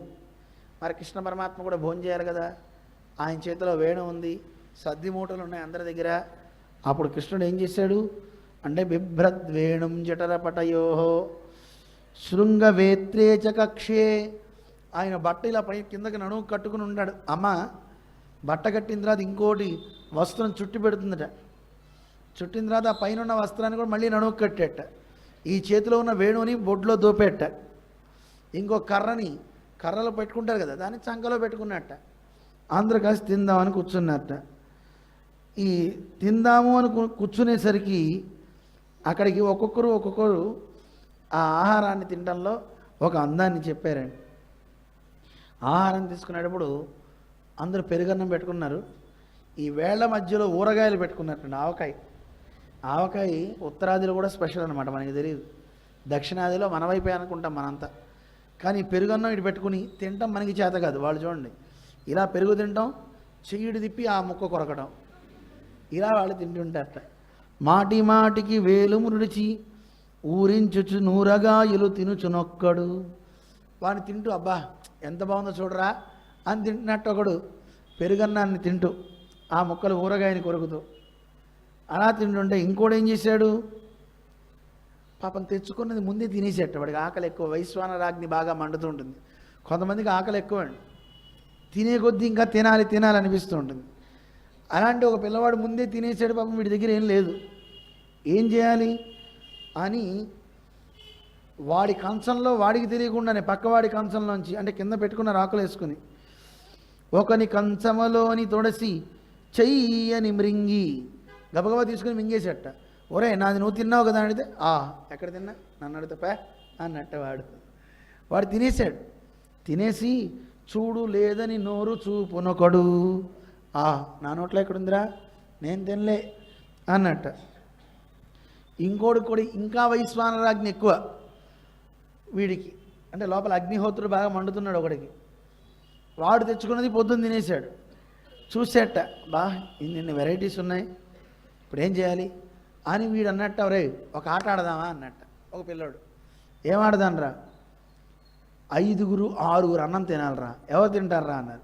అప్పటికే అందరూ కొంచెం కొంచెం తినేసి ఉన్నారు సగం. మా వల్ల కాదు, మేము అంత తిన్నాం, పందెమారా నేను తింటాను రా అన్నాడు. 6 అన్నం నిజంగా తింటానురా, ఎంత పందెం అన్నట్టు. పందెమా, అరే నువ్వు తింటే సరే, తినకపోతే ఒక్కొక్కళ్ళు 10 గుద్దులు గుద్దుతానురా అన్నట్ట. పెట్టండి రా అన్నట్ట. పెట్టగానే 7 ఆరువుల చల్దులెలమి పన్నిదమాడి కూర్కుని కుడుచునొకడు. 3 అన్నం వరకు బాగానే తిన్నట్టండి. 4వ వాడి కంచంలో అన్నం తినడానికి వీడి వల్ల కాల. తినకపోతే అందరూ 10 గుద్దులు గుద్దుతా ఉన్నారు కదా, రే అనగా వద్దు తింటా అని కూర్కొని మనం ఏమంటాం దాన్ని, కుక్కుకొని తింటారంటారు కదా, వాడు తింటున్నట్టండి ఆహారాన్ని. ఇలా ఒకడు తింటున్నాడు. ఇలా ఒక్కొక్కడు తింటుంటే ఇంకోటి కనిపించిందట, అయ్యో మా అమ్మ ఓన్లీ పెరుగన్నమే పెట్టింది, ఒకడేమో అప్పచ్చులు తెచ్చుకున్నాడు, ఇంకోటి చపాతీ తెచ్చుకున్నారు, పూరీలు తెచ్చారు, చెగోడీలు తెచ్చారు, వాడివి కూడా మనం తినాలంటే ఏం చేయాలి అని ఒక్కసారి వాడు, అరే ఆగండ్రా, స్నేహం అంటే ఏమిటో తెలుసారా మీకు అని అడిగట. ఏమిటి స్నేహం అంటే, మీరు తెచ్చుకున్నది మీరు తింటే స్నేహం కాదురా, ఒకడికి పంచి పెడితే అది స్నేహం రా అన్నట్ట. అయితే ఇప్పుడు ఏం చేయాలి, అందరం ఒక్కొక్కడికి పంచుకుందాం, చిన్న ముక్కలు చేద్దాంరా, ఏమైందిరా పంచండి అన్నట్ట. అన్నాక అందరూ పంచుకుని చక్కగా తిన్నారట. వాడి తెలివి చూడండి, అలా పంచుకొని చక్కగా అందరినీ తిన్నాడు. ఇంకోటికి వీడికి మరి ఒక లడ్డూనే వచ్చింది, ఇంకోటి దాంట్లో ఒక లడ్డు ఉంది, అది కూడా వీడు తినేయాలన్నాడు. అరే అటు చూడరా, కృష్ణుడు చూడరా అన్నట్ట. వాడు చూడగానే వాడి తీసి వీడి నోట్లో వేసేసుకున్నట్ట. ఇలా కృష్ణుడిని చూడమని చెప్పి వాడు తినేసాడు. ఇలా ఒక ఆటలాడుతూ నవ్వునొకడు నవ్వించునొకడు. ఒకడు నవ్వుతూ ఉంటాడట. ఎందుకు నవ్వుతున్నాడంటే ఏవో గుర్తొస్తాయి కదా తినేటప్పుడు, ఆ గుర్తొచ్చి వాడు నవ్వుతున్నాడు. ఇంకోటేమో జోక్స్ వేస్తూ తింటారు. నిజానికి తినేటప్పుడు మనందరం పూర్వకాలంలో ఇళ్లలో తినేటప్పుడు ఎవడికి వాడు వచ్చి తినేసి వెళ్ళిపోవడం లేదండి. మా చిన్నప్పుడైతే ఇంట్లో నాన్నగారు కూడా రావాలి, అందరూ కూర్చోవాలి, కూర్చున్నాకే ఇంట్లో అందరూ తినాలి. 5, 6 అందరం కలిసి కూర్చున్నప్పుడు పెద్దవాళ్ళు ఇంట్లో అమ్మ నాన్న మాట్లాడుతూ ఉంటారు, మనకేవో బుద్ధి చెప్తూ ఉంటారు. చెప్పేటప్పుడు చక్కగా తింటుంటే ఉండే ఆనందం వేరు, అవునా కాదా? అంతేగాని ఆవిడికి ఆకలేసినప్పుడు ఆవిడ తినేసి, ఈయనకి ఆకలేసినప్పుడు ఈయన తినేసి, పిల్లడికి ఆకలేసినప్పుడు వాడు తిని, ఇలా కాకూడదు. ఓ టైం పెట్టుకునే వాళ్ళు అందరూ పెందరాడే, నాకు ఇప్పుడు ఆకలి వేయట్లేదు కనుక తిన్ను, ఇలాంటివి ఉండవండి. అందరూ ఒక టైంకి రావాలి, ఓ టైం తినాలి, చక్కగా తినాలి. ఆ అందం వేరేటండి. దానివల్ల ఏమిటంటే అందరూ పిల్లలు వాడు ఏం తింటున్నాడు ఏం తింటలేదు తెలుస్తుంది. వాడి ఆరోగ్యాన్ని కూడా తండ్రి చూడగలుగుతాడు. అంతే తప్ప ఎవడికి వాడే యమునా తీరే కాదు. ఎక్కడ పడితే అక్కడ తినేవాళ్ళు కారు అసలు. ముందు బయట సమయం అయిపోతే ఇంటికి వెళ్ళిపోవాలి, అందరం తినాలి, ఆ నియమం ఉండేది. అలా తినేవారు. ఇలా ఈ చల్దులు ఆరగించే సమయంలో ఒక అద్భుతమైన సంఘటన జరిగిందండి. నాకేశ త్రిపురాంతకో కమలభూ అన్యేచ నాకాలయా. నాకము అంటే మీ అందరికి ఒక అర్థం చెప్పా. ఏం చెప్పా? నాకం అంటే స్వర్గానికి పేరు. ఆ స్వర్గలోకంలో ఉండే దేవతలందరూ వచ్చేసేటండి. వీళ్ళు ఇలా భోజనం చేస్తుంటే వచ్చి కాకాకార భుజ, వాళ్ళందరూ కాకులై కూర్చొని చూస్తున్నట్టండి. ఎవరెవరు?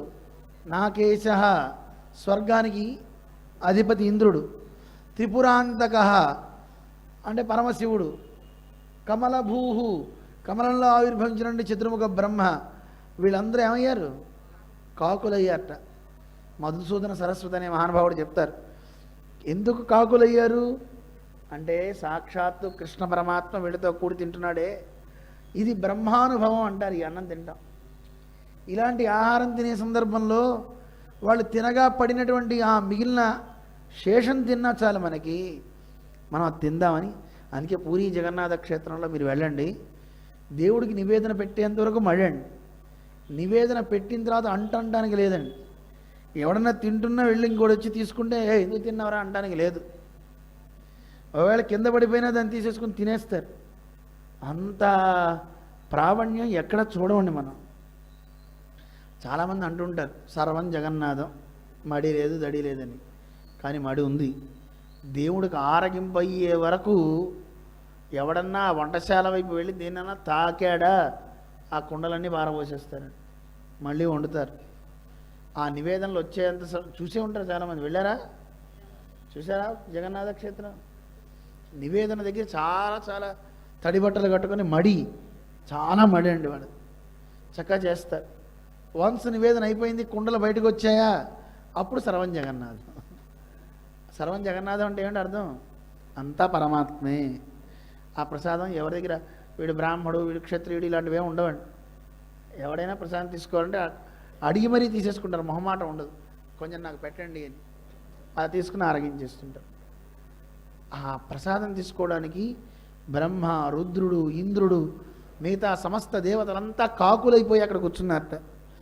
కృష్ణుడు చూసేట, అరే వీళ్ళంతా ఇలా వచ్చారా, సరే చెప్దాం, వీళ్ళకి ఒక్క మెతుకు కూడా అంటించకూడదు అని అందరూ తిన్న తర్వాత లేచిపోతుంటే అన్నట్టు, ఆగండ్రా అన్నట్టు. ఏం కృష్ణ, ఈరోజు ఒక పని చేద్దాంరా, ఒక్క మెతుకు కూడా కింద లేకుండా తినాలరా, ఎవరు తింటారో చూద్దాం అనగాని వీళ్ళందరూ వీళ్ళవే కాకుండా పక్కవాడి మెతుకులు కూడా తినేశారు. యాదవులు కదా పాపం, ఏం తెలియదు చిన్నపిల్లలు. వాళ్ళందరూ ఒక్క మెతుకు కూడా లేదట. అయ్యో మనకి లేదే, సరే చేతులు కడుక్కోవడానికి యమునలోకి వస్తారు కానీ అందరూ చేపలు అయిపోయారటండి. అక్కడికి వెళ్ళాడు కృష్ణుడు, చూసేట అందరు అమ్మ దేవతలంతా దగ్గర, ఆగండ్రా అన్నట్టు. ఏం చేయాలి కృష్ణ, ఈరోజు చేతులు కడుక్కోవద్దురా. ఏం చేయాలి కృష్ణ, అందరం శుభ్రంగా చెయ్యి నాకేద్దాంరా అన్నట్టు. అందరూ శుభ్రంగా చేతులు నాకారు. ఒకడు చూశాడు, ఒరే నీ మూతి మీద ఉందిరా అని వీడు వెళ్ళి దాన్ని నాకేసాడు. మెతుకు కనపడడం లేదండి, ఎక్కడ ఏం లేవటండి. దేవతలందరికీ ఒక మెతుకు కబళం కూడా రాకుండా చేసేట. బ్రహ్మగారికి అనిపించి, అసలు నిజంగా పరమాత్మ ఇలా ఉంటాడా? కాదు కాదు, మనం భ్రమపడ్డామని బ్రహ్మ ఏం చేశాడంటే కృష్ణుడు పని పట్టాలనిపించి కృష్ణ పరమాత్మ అలా వెళ్ళేసరికి దూడలు లేవు, గోపాలకులు లేరు, మాయమైపోయారు అందరూ. కృష్ణుడు చూసేట, ఒక్కడు లేడు, ఏమయ్యాడరా అనుకుని, ఓహో ఇది మా అబ్బాయి చేసిన పనే, మా అబ్బాయికి ఈ మధ్య పొగర ఎక్కువైపోయింది. సరే అప్పుడప్పుడు పిల్లలకి కోపాలు పంతాలు వస్తుంటాయి కదా, సరే వాడి పంతాన్ని అనుద్దాంలే అనుకున్నట్ట కన్నయ్య. అనుకున్న తర్వాత సరే ఏం చేయలే, బ్రహ్మగారు తన లోకానికి వెళ్ళి గుహలో వాళ్ళందరినీ పెట్టేటండి. ఈ లోపల కృష్ణ పరమాత్మ ఎంతమంది గోపపాలకులు మిస్ అయ్యారో అన్ని రూపాలు తానే ధరించాడు. ఒక్కొక్కడి చేతిలో ఎంత పొడుగు కర్ర ఉండేది, ఒకడు పొట్టి కర్ర, ఒకడు పొడుగు కర్ర, ఒకటి శృంగము అన్నీ ఉంటాయి కదా. వాళ్ళ అమ్మలు ఏ డ్రెస్ వేసేవారు ఆ రోజు వాడికి, వాళ్ళ మెడల్లో పులిగోరులు ఉన్నాయా, ఏమున్నాయి అన్నిటితో సహా. కొంతమందికి తింగరగాళ్ళు ఒళ్ళ గోక్కుంటూ ఉంటారు, నత్తి ఉంటుంది, ఇన్ని ఉంటాయి కదా. అవి కరెక్ట్గా భావజాలన్నీ వాడికి వచ్చేసినట్టండి. కృష్ణుడికి ఎవడు ఎలా ఉంటాడో అచ్చుగుద్దినట్టు అలాగే ఉన్నట్టు. దూడలు ఎన్ని మిస్ అయినాయో ఆ దూడల్లాగానే ఈయనే దూడలు అయిపోయాట. అన్నీ తానే అయిపోయి ఇళ్ళకి వెళ్ళాడు. అందరి ఇళ్ళకి వెళ్ళిపోయిన తర్వాత అసలు చూస్తే ఆశ్చర్యం అండి. అంతకుముందు తల్లులు పిల్లవాళ్ళని చూస్తే ఎరా ఇప్పుడే వచ్చేదని తిట్టేవారట. అసలు చూస్తే ప్రేమ ఉప్పొంగిపోతుంది తల్లులకి, తెలియట్లా గబగబా హత్తుకుంటున్నారట పిల్లల్ని. హత్తుకుని 5 ఏళ్ల పిల్లలు కదా వాళ్ళంతా, ఆ పిల్లలకి స్తన్యాన్ని ఇచ్చేవారట ఆ తల్లులు. ఇప్పుడు కృష్ణ పరమాత్మకి స్తన్యాన్ని ఇచ్చింది ఎవరెవరండి? ఒక్క యశోదానేనా? పోతన ఇచ్చింది, దాంతోపాటు ఈ గోప వనితలందరూ పాలిచ్చారు. అలాగే దూడల రూపంలో ఉన్న ప్రతి ఆవు తాగింది కదండి. విషాన్ని ఇచ్చిన పోతనకే దేవుడు మోక్షాన్ని ఇస్తే మరి వీళ్ళందరికీ ఏమి ఇవ్వాలండి చెప్పండి? తన సర్వస్వాన్ని ఇచ్చేస్తాడండి కృష్ణుడు, అంత గొప్పవాడు. అలా ఉన్న తర్వాత సంవత్సరం ఇంకా 10 రోజుల్లో అయిపోతుంది అనగా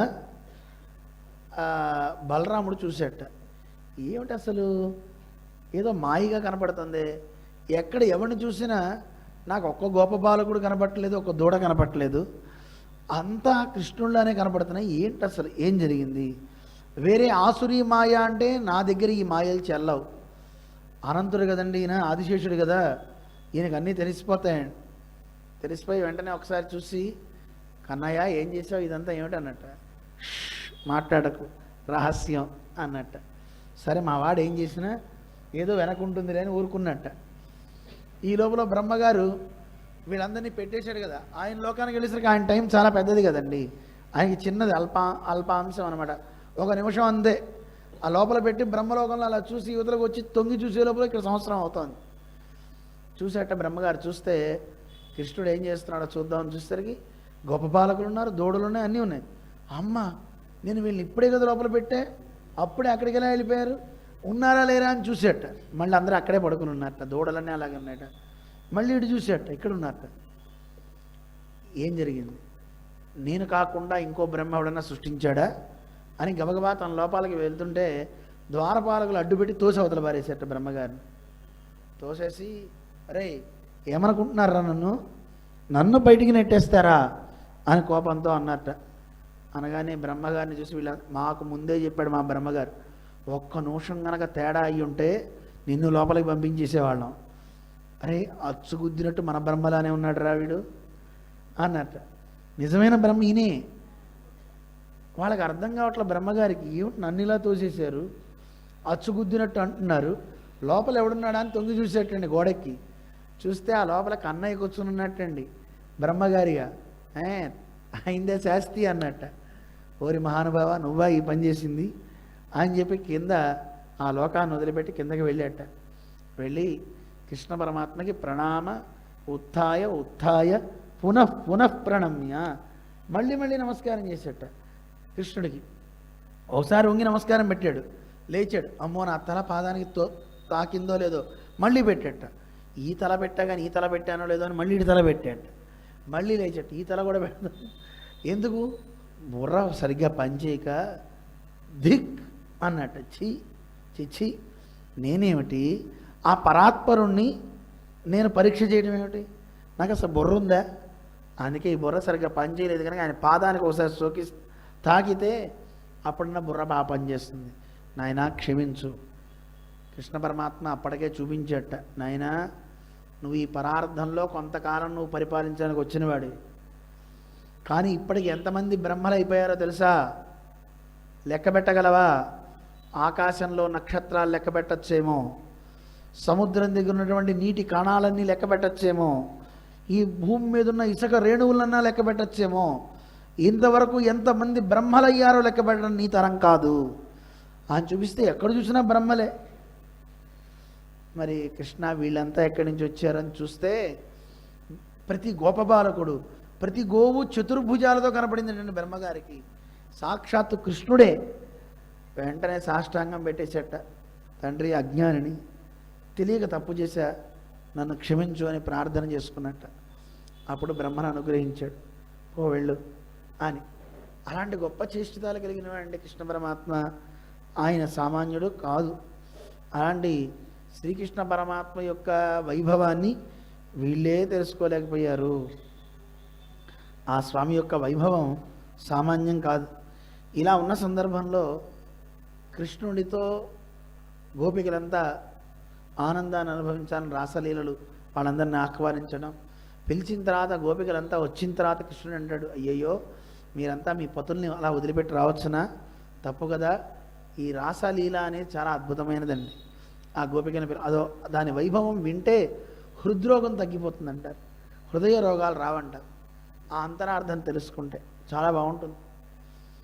ఆ గోపిక యుగళ గీతం అంటారు వాళ్ళు పాడిన పాటలు కూడా. జయతిదేదికం కృష్ణ జన్మన వ్రజ శ్రేత ఇందిరా కృష్ణ స్వస్వదత్రయీ అంటూ చాలా అందమైనటువంటి అద్భుతమైనటువంటి గానం. ఈ బృందావనం ఇంత బాగుందంటే కారణం సాక్షాత్తు లక్ష్మీదేవి ఇక్కడికి వచ్చేసిందయ్యా కృష్ణ.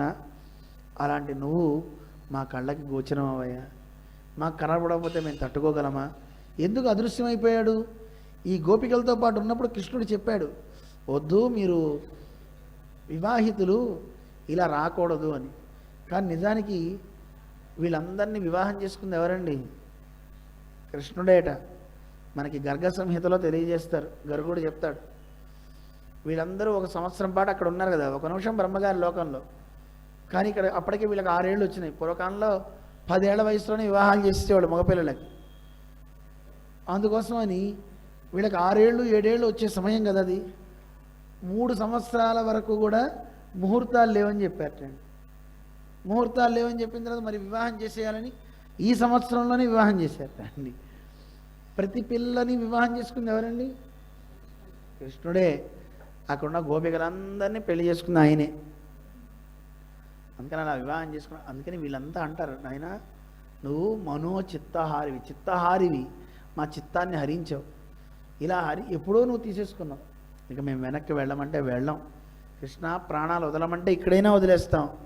కానీ మాకు వేరే దిక్కు లేదు, నువ్వే మాకు భర్తవి, గతివి, సర్వం నువ్వే అని చెప్పిన తర్వాత కృష్ణ పరమాత్మ వాళ్ళతో అనునయిస్తాడు, ఆనందంగా ఉంటాడు. ఉన్నప్పుడు వాళ్ళందరికీ కృష్ణుడంతటి వాడిని లక్ష్మీదేవి కూడా పరమాత్మ యొక్క పాదాలని తాకాలంటే కూడా ఆవిడకి కూడా ఒకసారి తాగడానికి 2 సార్లు తాగడానికి అవకాశం వస్తుందేమో, ఆవిడకి కూడా లభించదు. అంతటి గొప్ప భాగ్యం మాకు లభించిందని గర్వం పెరిగిపోయిందిట. వెంటనే మాయమైపోయాడు. ఆనందం ఎక్కువైనా ప్రమాదమే, దుఃఖం ఎక్కువైనా ప్రమాదమే. ఆ ఆనందం ఎక్కువైపోయేసరికి ఒకసారి కృష్ణుడు అదృశ్యమైపోతే వీళ్ళంతా కృష్ణుడిని అనుకరించారట. ఒక ఆవిడ కాళీయుళ్లాగా, ఇంకో ఆవిడ తాను కృష్ణుడిలా వెళ్ళి మర్దం చేస్తున్నట్టు, దుష్ట కాళీ అతిష్టాత్ర, ఏ కాళియా ఆగు అంటూ పరిగెత్తుకుంటూ వెళ్ళిందట. ఇంకో ఆవిడ గోపికలందరితో కృష్ణుడు విహరిస్తున్నట్టు ఒక్కొక్కరు ఒక్కో భావాన్ని పెట్టుకొని చేస్తున్నారు. కానీ వాళ్ళు విరహాన్ని తట్టుకోలేకపోయారు. విరహాన్ని తట్టుకోలేక ఆ యుగళగీతం పాడుతూ, స్వామి కృష్ణ మమ్మల్ని అనుగ్రహించవయ్యా, మాకు దర్శనం ఇవ్వయ్యా అని 1 సెకను కాలం యుగాయుతం నిమేషేణ చక్షుషా ప్రావుడాయతే అంటారు. 1 నిమిష కాలం వాళ్ళకు కొన్ని యుగాలు అయిపోయిందండి.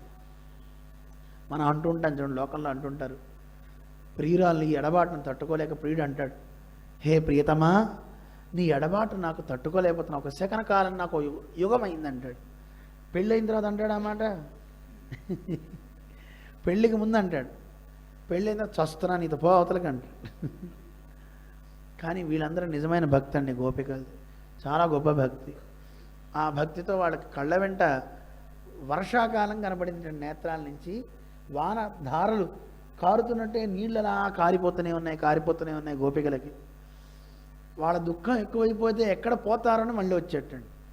అక్కడ కృష్ణ పరమాత్మ ప్రతి అంగనల ఇద్దరి మధ్యలో ఒక కృష్ణుడు ఎన్నో రూపాలు ధరించి వాళ్ళతో ఆటలాడాడు, పాటలాడాడు, వాళ్ళకి ఆనందానుభూతిని కలిగించాడు అంటారు. అది రాసలీల, చాలా అద్భుతమైనటువంటి ఒక క్రియ అనమాట. 8 ఏళ్ల వయస్సు కృష్ణుడికి అప్పుడు. అలా కృష్ణ పరమాత్మ చేసి కొంత వయస్సు అయిన తర్వాత కంసుడు చెప్తాడు, కృష్ణుడు ఇక్కడ పెరుగుతున్నాడు అని తెలిసి అక్రూరుని పంపిస్తాడు. అక్రూరా నువ్వు వెళ్ళు, ధనుర్యాగం చేస్తున్నామని కృష్ణుని తీసుకురా. అక్రూరుడు పరమ భాగవతోత్తముడు. ఆయన అనుకున్నట్టు, అమ్మయ్య ఎంత కాలానికి నేను కృష్ణుని చూడబోతున్నాను, నాకు సుప్రభాతాచ మే నిశా, నాకు నిజంగా రాత్రి పోయి పగలవుతుంది అన్నాడు. ఎందుకు రాత్రి పోవడం ఏంటి, పగలవడం ఏంటి? ఈ వీడి దగ్గర, కంసుడి దగ్గర ఉండడం అనేది అజ్ఞానం. ఆ చీకటి నుంచి ఇప్పుడు నేను వెలుగులోకి వెళ్తున్నా కృష్ణుడి దగ్గరికి అని. కృష్ణుడి దగ్గరికి వెళ్తూ ఆయన తన అదృష్టాన్ని ఎలా భావిస్తాడో చూడండి. నేను వెళ్తే నన్ను బాగా పలకరిస్తాడు. అక్రూరేతి మాం వద, ఏయ్ అక్రూరా చెప్పబోయ్ ఎలా ఉన్నావు అంటాడు. నన్ను చూసి నవ్వుతాడు, నా మీద భుజం మీద చెయ్యి వేస్తాడు, నన్ను ఆలింగనం చేసుకుంటాడు. ఇలా భావిస్తాడు. మనం భావిస్తాం అలాగా? గుళ్ళోకి వెళ్తాం, ఈరోజేమో 64 ప్రసాదాలు పెడతారట, అందుతాయో అందవో, జనాలేమో చాలామంది ఎక్కువైపోతున్నారు, ఇలా అనుకుంటాం. మనం ఎప్పుడు పాజిటివ్ థింకింగ్ పెంచుకోవాలా వద్దా? పరీక్షకి వెళ్ళే పిల్లలు కూడా, అమ్మో నేను పరీక్షకి వెళ్తే నాకు కరెక్ట్గా రాంది ఇస్తాడేమో అనుకుంటే నిజంగా అదే వస్తుంది. నేను చదివిందే వస్తుంది, తప్పకుండా ఇవే వస్తాయి అనుకోండి, అవే వచ్చి తీరుతాయి. అసలు మంచి అనుకోవాలి కదా. మంచి అనుకోం, నేను రాయగలుగుతానో రాయలేను, నాకు టెన్షన్ ఎక్కువ అండి, అమ్మ బాబాయ్ మర్చిపోతానండి, మనమే అంటాం. అసలు వీటికంటే ముందు వాళ్ళ పేరెంట్స్ అంటుంటారు. ఎప్పుడు మీరు పిల్లల దగ్గర అనకండి. మన దగ్గరకు వచ్చి చెప్తుంటాం, మేము చాలా ఉపన్యాసాల్లో చెప్తూ ఉంటాం, మన వాళ్ళందరికీ చాలామందికి చెప్తాం. పిల్లల దగ్గర తల్లులు మాట్లాడే చెడ్డ మాట ఏంటో తెలుసా? స్వామీజీ మా అబ్బాయికి మతిమరుపు ఎక్కువ అండి, వాడు బాగా చదివేలాగా కొంచెం మంచి జ్ఞానం వచ్చేలా చేయరా. ఇంకోళ్ళు మా వాడు ఉత్త అల్లరివాడండి, ఉత్త రాక్షసుడండి అంటారు. పిల్లోడికి ఏముంటుంది, అదే ట్యూన్ అవుతుంది. ఓహో నేను రాక్షసున్నా, అయితే అలాగే ఉండాలి అనుకుంటాడు. ఓ నాకు మతిమరుపా, సరే అయితే అలాగే ఉందాం అనుకుంటాడు. పిల్లలకి మతిమరుపు అని మీరు ఎందుకు అనాలి? చెప్పేటప్పుడు ఎలా చెప్పచ్చు? దాన్నే మంచిగా చెప్పచ్చు. స్వామి మా అబ్బాయి ఏం చదివినా గుర్తుండేలా అనుగ్రహించండి. ఎలా ఉంది మాట? వాడి పరువు తీయకుండా చెప్పాలి. వీడికి మార్కులన్నీ తక్కువ అండి, వెధవ చదవడండి అంటే వాడికి పౌరుషం ఉంటుంది కదండి. నాన్న అమ్మ నన్ను పరువు తీస్తున్నారు, అందరి ముందు ఇలా చెప్తున్నారు అనుకోరా పిల్లలు. అందుకే పిల్లల్ని పెంచడం రావాలి. పిల్లల్ని పెంచడం రావాలంటే ఏం చేయాలి? నందుడి దగ్గరికి వెళ్ళి కంప్లైంట్ చేయాలంటే అందరికీ భయం ఏంటండి. ఎందుకంటే అయ్యా మీ అబ్బాయి మా ఇంట్లో పాలు పెరుగు వెన్న తింటున్నాడని చెప్తే నందుడు ఏమంటాడో తెలుసా? మా ఇంట్లోనే బోళ్ళు ఉంటే మీ ఇంటికి వచ్చి ఎందుకు తినాలి? మా వాడు అంత గొప్పవాడని అందగాడని మీకు అందరికీ కుతంత్రం అనేవాట. అనగానే నోరు మూసుకొని వెళ్ళిపోయేవాట. నందుడి దగ్గరికి చెప్పట్టండి. యశోదమ్మ దగ్గరికి వచ్చి పోయి చెప్దామా అంటే ఆవిడ ఎరా చేసావా? చేయకనన్న, మన ఇంట్లో ఉంది కదా ఇక్కడ తిను, చెప్పాలే పోండి అంటుంది తప్ప గట్టిగా కసరదట. అందుకే యశోద దగ్గర ఇళం సింహంలాగా పడుతుంటాడు. నందుడి దగ్గర విధేయుడై ఉంటాడట కృష్ణ పరమాత్మ. అంత విధేయుడై ఉండడానికి కారణం అసలు ఎంత గొప్పవాడో చూడండి కృష్ణుడు. వాళ్ళ నాన్నగారి దగ్గరికి వచ్చి ఎవరైనా కంప్లైంట్ చేశారనుకోండి, మా అబ్బాయి చేశాడా, కృష్ణ అని పిలవగానే నాన్నగారి దగ్గరికి వచ్చి నాన్నగారు సాష్టాంగ నమస్కారం చేస్తాడట. చెప్పండి నాన్నగారు అని చేతులు కట్టుకుంటాడు. ఇంత వినయ విధేయతలు మీ పిల్లలకు ఉందామ్మా? మా వాడు చూడండి ఎంత గొప్పవాడు, వాడిని పట్టుకునే మీరు అందరూ అంటున్నారని. కానీ ఆ గోపాంగంలంతా కృష్ణుడు వంక చూస్తారట, నందుడు వాళ్ళ వంక చూస్తారు కదా. అప్పుడు కృష్ణుడు వాళ్ళని ఎక్కిరిస్తాట, కుదిరిందా వాళ్ళంతా చెప్తారట, అది చూడండి మీ వాడి వైభవం నాన్నగారు అంటే మళ్ళీ అన్ని అందాలు ఆయన దగ్గరే చూడొచ్చు. అంత విధేయుడమ్మా మా అబ్బాయి. సర్లే వెళ్ళరా నాన్నగారు, అలాగే నాన్నగారని మళ్ళీ సాష్టాంగం చేస్తారట. అసలు మా పిల్లవాడు లాంటి పిల్లవాడు ఈ నందవ్రజంలోనే కాదు, ఈ భూమండలంలోనే కాదు, ఈ విశ్వంలోనే ఇలాంటి వాడు లేడు అన్నాడు. సత్యమే అది. ఉన్నాడు ఎవడైనా అలాంటి వాడు? అంత గొప్పవాడు.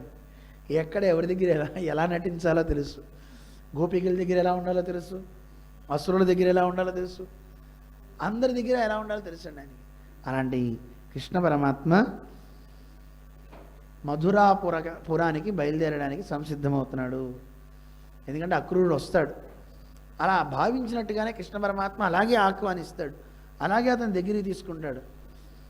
తర్వాత రోజు వీళ్ళందరూ కలిసి మన నందుడు, యశోద, కృష్ణుడు, బలరాముడు వీళ్ళందరూ కలిసి బయలుదేరారు వేరు బళ్ళల్లో.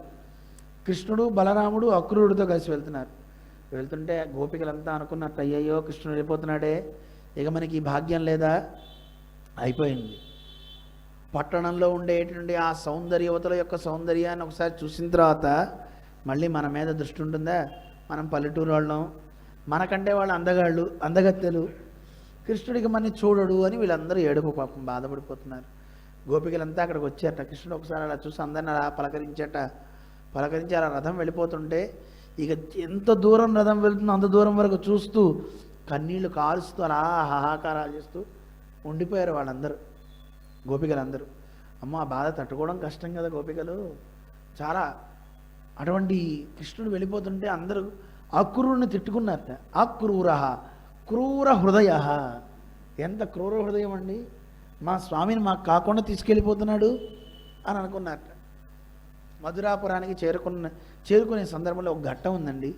అక్రూరుడు దిగి సంధ్యావందనం చేసుకోవడానికి దిగాడు. అప్పుడు ఇంకా కృష్ణుడికి బలరాముడికి ఉపనయనం అవ్వాల. అక్కడ స్నానం చేయడానికి వెళ్ళాడు. ఈ అక్రూరుడు అనుకుంటున్నట్ట, అయ్యో కృష్ణుడు చిన్నపిల్లవాడే, బలరాముడు ఇద్దరు. అక్కడేమో కంసుడు వీళ్ళని చంపడానికి ఏర్పాట్లు చేశాడు, కువలయాపీడనం పెట్టాడు. ధనుర్యాగం అనే పేరుతో చాణూర ముష్టికులు ఉన్నారు, అయ్యో కృష్ణ ఎలా నీకు రక్షణ అని అనుకుంటున్న సందర్భంలో ఒకసారి ఆ కృష్ణ పరమాత్మని భావిస్తున్నాడు, అయ్యో చిన్నపిల్లవాడు కదా ఎలాగా అని. అలా భావిస్తుంటే సంధ్యావందనం చేసుకోవడానికి ముందు మొహం కడుక్కోవాలి కదా, నీళ్ళల్లో అలా మునిగేటండి అక్రూరుడు. మునగ్గానే వైకుంఠధామం, ఆ వైకుంఠధామంలో ఆదిశేషుడు, ఆ ఆదిశేషుడు పక్కన ఆయన మీద సాక్షాత్తు శ్రీమన్నారాయణుడు, ఎవరైనా కృష్ణుడే. కృష్ణుడు రూపం కనపడిందిట. ఒక్కసారి లేచి చూస్తే బయట అక్కడ కనపడ్డాడు. మళ్ళీ నీళ్ళల్లో మునిగితే ఈసారి బలరామకృష్ణులు కనపడుతున్నట్ట. ఆదిశేషుడుగా ఆయన బలరాముడు, నారాయణుడిగా కృష్ణుడు కనపడిన తర్వాత, ఆహా పరంధామ, నాకు నీ దివ్య దర్శనాన్ని ఇచ్చావా? నేను నువ్వు సామాన్యుడివి చిన్నవాడు అనుకున్నా, కాదు నువ్వు చాలా గట్టివాడివే అని కృష్ణ పరమాత్మ తన దివ్య రూపాన్ని దర్శింపజేశాడంటే ఆయన ఎంత భాగ్యశాలి చెప్పండి. అంత గొప్పవాడు అక్రూరుడు. అందువల్ల అక్రూరుడు కూడా ఆ స్వామి యొక్క దివ్య సందర్శనాన్ని చేసుకున్న తర్వాత లోపలికి వచ్చాడు బండి దగ్గరికి. రథం మీదకి ఎక్కిన తర్వాత కృష్ణుడు అన్నట్టు, ఏమో నీళ్ళల్లో ఏమైనా కనపడిందా నీకు అని. చూపించోగానైనా చాలు, ఆ దివ్య దర్శనం అయింది మంచిదే అని ఏం మాట్లాడలేదట. అక్కడి నుంచి రథాన్ని తీసుకుని బయలుదేరారు. మధురాపురానికి రాత్రికి చేరుకున్నారు. చేరుకున్న తర్వాత కృష్ణుడు అన్నట్ట, మీరు విడిదికి వెళ్ళండి, మేము ఈ పట్టణం అంతా చూసొస్తాం అన్నట్ట. సాయంత్రం అవుతుంది. ఆ సమయంలో కృష్ణుడు బలరాముడు కలిసి వెళ్తుంటే చూసేట అంతా, నగరం అంతా చూస్తున్నప్పుడు కృష్ణుని సౌందర్యం చూడాలని అక్కడ గోపబాలికలంతా ఉన్నవాళ్ళంతా కూడా గబగబా అలంకారం చేసుకుంటూ పోగులు పెట్టుకుంటున్నట్ట. ఒక చెవికే పెట్టుకుని వచ్చేసింది ఒక ఆవిడ. ఒక వస్త్రం వేసుకోబోయి ఇంకో వస్త్రాలు తొడుక్కున్నారట. ఒక్కొక్కళ్ళు ఒకలా ఆ కృష్ణుని సౌందర్యం చూడాలబ్బా, కృష్ణుట చాలా గొప్పవాట అని. ఆయన చాలా గొప్ప రూపం కదండి. ఎలాంటి రూపం అంటే ఆయన రూపాన్ని చూస్తే ఎవడైనా వాళ్ళ పన్ను మర్చిపోవాల్సిందే. ఆ మణి విడంబినితస్య మనోహరే వపుషి సక్తమనాముని మండలి. ఆ అరణ్యంలో అలా కృష్ణుడు వెళ్తుంటే, వెళ్ళే సందర్భంలో అక్కడ అరణ్యాల్లో ఉండేవాళ్ళు ఋషులు కదా. ఋషులు అంటే ఇంద్రియాలన్నింటినీ కట్టేసుకున్నవాళ్ళు, ఎవరు వాళ్ళ ఇంద్రియాలని చెలింపజేయలేరు. అలాంటి మునిమండలి కూడా నీలమేఘశ్యాముడైన కృష్ణుని చూడగానే వర్తమముంచత వేదమముంచత, వ్రతాలు మర్చిపోయారట, వేదాన్ని మర్చిపోయారట. వేదం చదువుతూ ఏవం వేద ఆగిపోయారట. హోమముంచత, హోమం చేస్తూ స్వాహ బొమ్మలా అయిపోయారట. సహజంగా లోకంలో ఒక అందం చూస్తే ఎవరైనా నోరితే చాలా ఉంటారు కదా. చిన్న సౌందర్యానికి ఎలా అయితే మరి పెరుమాళ్ళు ఇంకెంత గొప్ప సౌందర్యం అండి. ఆయన సౌందర్యాన్ని చూసిన వాళ్ళంతా వాళ్ళ పనులు మర్చిపోయి వాడు ఏం చేస్తున్నాడో తెలియట్లే.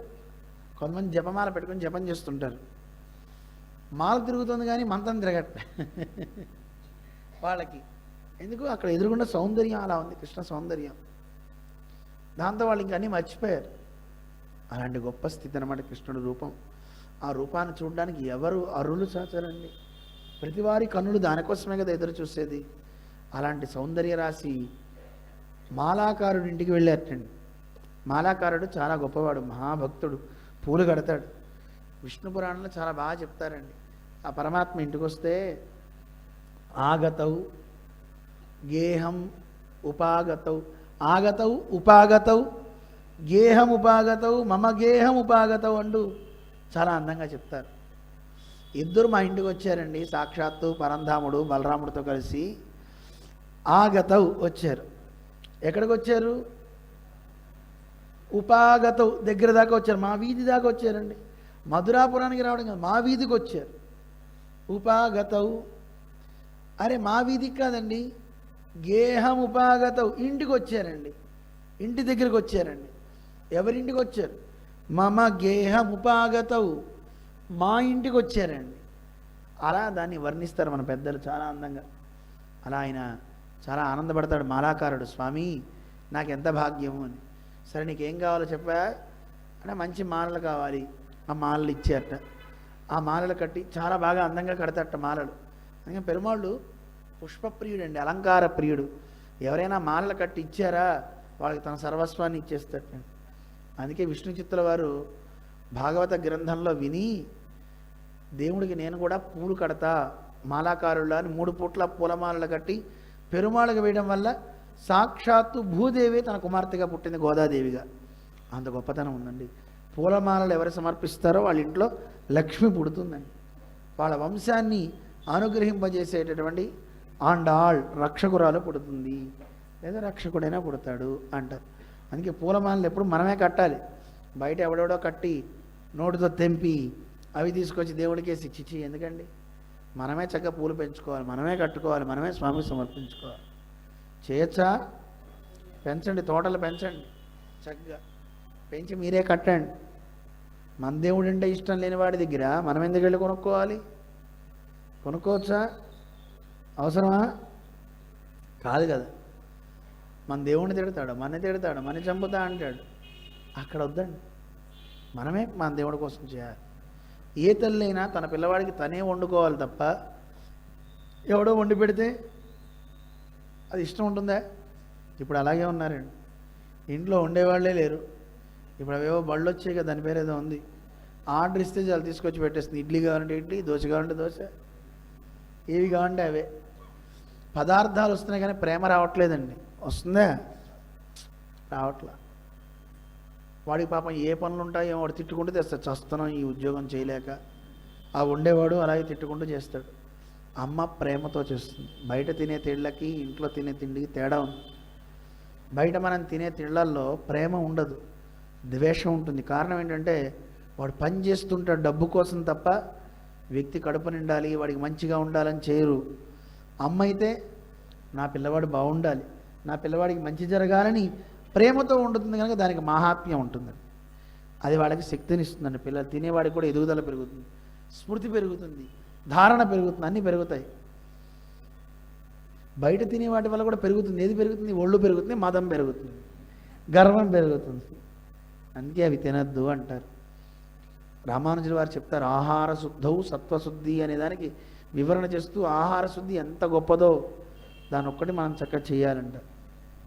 కానీ మాలలు కట్టి స్వయంగా మనం సమర్పిస్తే అది మంచిది. మాలాకారుడు అలా ఇస్తే కృష్ణ పరమాత్మ ఆనందించి నీకేం వరం కావాలో కోరుకో అంటే ఆయన దండం పెట్టేట, స్వామి నాకేం కావాలి? నీ పాద కమల సేవయు నీ పాదార్చకులతోడి నెయ్యమును నితాంత అపార భూతదయను తాపసమందార. స్వామి నాకు ఇవి ఇవ్వయ చాలు. ఏం కావాలని కోరాడండి? నీ పాద కమల సేవ. స్వామి నీ పాదాల యొక్క సేవ నాకు కావాలి. నీ పాదార్చకులతోడి నెయ్యము, వాళ్ళతో స్నేహం కావాలి. మనకి దేవుడు పాదాలు కావాలి కానీ ఆయన భక్తులు మనకు వద్దు, వాళ్ళతో ద్వేషం పెట్టుకుంటాం, తప్పు. ఎవరు భగవద్భక్తులతో ప్రేమగా ఉంటారో వాడు దేవుడికి బాగా సన్నిహితుడని అర్థం. భగవద్భక్తుల మధ్య ద్వేషం ఏర్పడిందా వాడికి దేవుడు చాలా దూరంలో ఉన్నాడని అర్థం. భగవద్భక్తుల్ని ఎప్పుడు తృణీకరించకూడదు, గౌరవించాలి, ప్రేమించాలి అంటారు. అందుకే ఒకళ్ళు కనపడితే ఏం చేస్తారు? నమస్కారం పెట్టుకుంటారు. ఎవరికి నమస్కారం చేస్తున్నారు మీరు? కాదు, ఇద్దరు భక్తుల మధ్యలో దేవుడు వస్తాడండి. తయోర్ మధ్యగతో విష్ణు శంఖచక్ర గదాధర. ఇద్దరు భక్తుల మధ్యలో విష్ణుమూర్తి శంఖచక్రాలు పట్టుకుని ఉంటాడు. అందుకే నా నమస్కారం ఎవరికి వెళ్తుంది? పరమాత్మకే. అందుకే భగవద్భక్తులు కనపడితే 2 చేతులు జోడించి, అసలు ఇలా చేతులు కాదట, దండవత్ ప్రణమేత్ భూవి. భూమి మీద ఒక దండాన్ని వదిలితే ఎలా కింద పడుతుందో అలా పడాలి. పడతాం అలాగా? కష్టం. అన్నిసార్లు ఎవడు లేస్తాడులే అని స్వామి అంటాం. అంత గొప్పతనం అండి. మన పెద్దలు చెప్పారు మనకి, ఇది మనకి రావాలి అని. అందుకని అతను కోరాడు, అతనికి ఆ వరం ఇచ్చాడు. మాలలు వేసుకుని వెళ్తుంటే త్రివక్ర అని ఆవిడ కనబడిందండి. ఎవరు ఆవిడ? కుబ్జా అంటారు. 3 వంకర్లు ఉన్నాయి ఆవిడకి. ఆయన చూసేట కంసుడికి చందనం తీసే ఆవిడ, చందనాన్ని ఇచ్చే ఆవిడని చూసి కృష్ణుడు ఎలా పిలిచాడో తెలుసా అండి? మనమైతే ఏ గూని అని పిలుస్తాం, కానీ కృష్ణుడే అన్నాడు సుందరి అన్నట్ట. బా, దాన్ని ఎవరు అలా పిలవలేదండి, జన్మ ధన్యమైపోయింది. సుందరి అనగానే ఎవరు చూసింది. చెప్పబోయి సుందరా ఏం కావాలి అంటే, నీ దగ్గర చందనం ఉంది కదా నాకు ఇస్తావా? ఎందుకు ఇవ్వదండి, పొగిడితే. సుందరి అని ఎవరు పిలవరు కదా. వెంటనే ఆ చందనం గురించి చెప్పేట కృష్ణుడు, ఇదిగో ఇది తీసుకో అందట. ఇది రాజార్హం అన్నట్ట. ఓ, ఇది రాజుకు సంబంధించిందని కూడా నీకు తెలుసునా? పల్లెటూరు అడవి తెలియదు అనుకున్నానే, పర్వాలేదో అంటే రాజులు వేసుకునేది వేరట. మరి ఇంకోటి చూపించిందట, అది మామూలు గంధం, ఇది వద్దన్నట్టు. గంధం కూడా తెలిసిన నీకు, ఇది సుగంధం అన్నట్ట. వాటన్నిటికంటే గొప్పది ఇంకోటి ఉందటండి. ఏమిటది? సౌగంధ్యం. అంటే అన్నిటికంటే చాలా గొప్పది, పరిమళం ఎక్కువ ఉంటుందంటండి. దాన్ని చూపించిన తర్వాత, అబ్బో నీకు బాగానే తెలుస్తున్నాయి. ఆవయోర్ గాత్ర సదృశం. కృష్ణుడు అంటాడు, మా ఇద్దరి యొక్క శరీరానికి తగ్గట్టుగా మంచి గంధం ఇవ్వు అంటాడు. అంటే ఈయన నల్లవాడు, బలరాముడు ఎర్రవాడు. నల్లవాడికి ఒక చందనం, ఇద్దరికి ఒక చందనం పనికిరాదు. నల్లవాడికి ఎర్ర చందనం పోయాలి, ఎర్రవాడికి నల్ల చందనం పోయాలి. సరే ఏమో మనకేం తెలుసు, మా ఇద్దరి గాత్రానికి వీలైన చందనం నువ్వు ఇవ్వు అని అడగగానే ఇచ్చిందిటండి. ఆనందించాడు. వెంటనే తన కాలి బొటన వేలుతో ఆవిడ పాదాన్ని నొక్కాడు, నడువును పట్టుకున్నాడు. ఆ పైన చుబుకాన్ని పట్టుకుని అలా లేపితే ఆవిడ 3 వంకర్లు పోయినాయి. అపురూప సౌందర్యవతి అయింది కృష్ణ స్పర్శ చేత. వెంటనే ఆవిడ కుబ్జ ఆనందించింది. ఊరికే నోటితో సుందరి అనలా, నిజంగా సుందరత్వాన్ని ఇచ్చాడు. మనకు ఆ గూనితనం ఉందే చెప్పండి? ఉందే? మిమ్మల్ని ఉందే? ఎక్కడుంది? ఉంటే తీస్తాడు. మనకు కూడా ఉందండి గూని. ఉందా లేదా? మనం కూడా త్రివక్రలమే. నోరు వంకర, మనస్సు వంకర, శరీరం వంకర.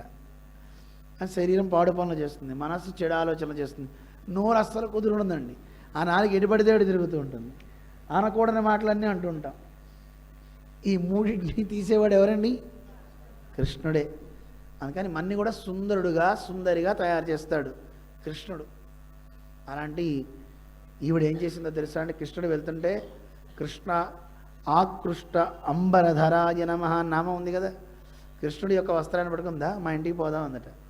ఓ సుందరి అన్నందుకు ఇంటికి రమ్మంటున్నావా? వస్తా ఇక చాలా చక్క పెట్టాల్సిన పనులు ఉన్నాయి, తర్వాత వస్తా అన్నట్టు. అంతకు ముందు చాకలి వాడు కనపడతాడు. ఎరా నాకు మంచి బట్టలు ఇవ్వరా అని అడిగితే, నీ మొహం నీకెందుకంటే వాడిని చావగొడతాడు, వాడిని సంహారిస్తాడు, మంచి దుస్తులు వేసుకుంటాడు.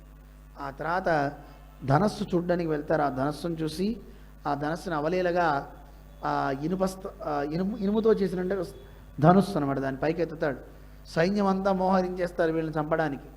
ఆ ధనుస్సుతోనే వాళ్ళందరినీ చావగొడతాడు. ఆ తర్వాత కువలయాపీడనాన్ని సంహరిస్తాడు. కువలయాపీడనం అయిన తర్వాత లోపల చాణూర ముష్టికులు ఉన్నారు, వాళ్ళు 5గురు ఉన్నారండి, చాలా బలవంతులు. వాళ్ళని బలరాముడు ఆ ముష్టికుడిని చంపితే చాణూరుడిని కృష్ణుడు సంహరిస్తాడు. మిగతా వాళ్ళందరినీ బలరాముడు ఒక ఊరికి ఇలా కొడితే పోయారండి. బలరాముడు కొడితే చాలామంది ఈ మల్ల యోధులు ఉన్నారు. ఈ బలరాముడు కృష్ణుడు కొట్టిన దెబ్బలు చూసి, మాకొద్దురా బాబు, జీవితంలో ఏదో ఒకటి ఎక్కడో చోట దొరికిన తింటాం కానీ వీళ్లతో యుద్ధం చేయమని పరుగు ఆ మల్లులు అందరూ. ఆ తర్వాత కృష్ణుడు ఒకసారి అణిమ గరిమ లగిమ అంటారు కదా, తన శరీరాన్ని తక్కువ చేసుకొని గాల్లో అలా లేచి ఎగిరి ఆ కంసుడి మీద పడ్డాట. వాడిని పట్టుకొని లాగేట కిందకి.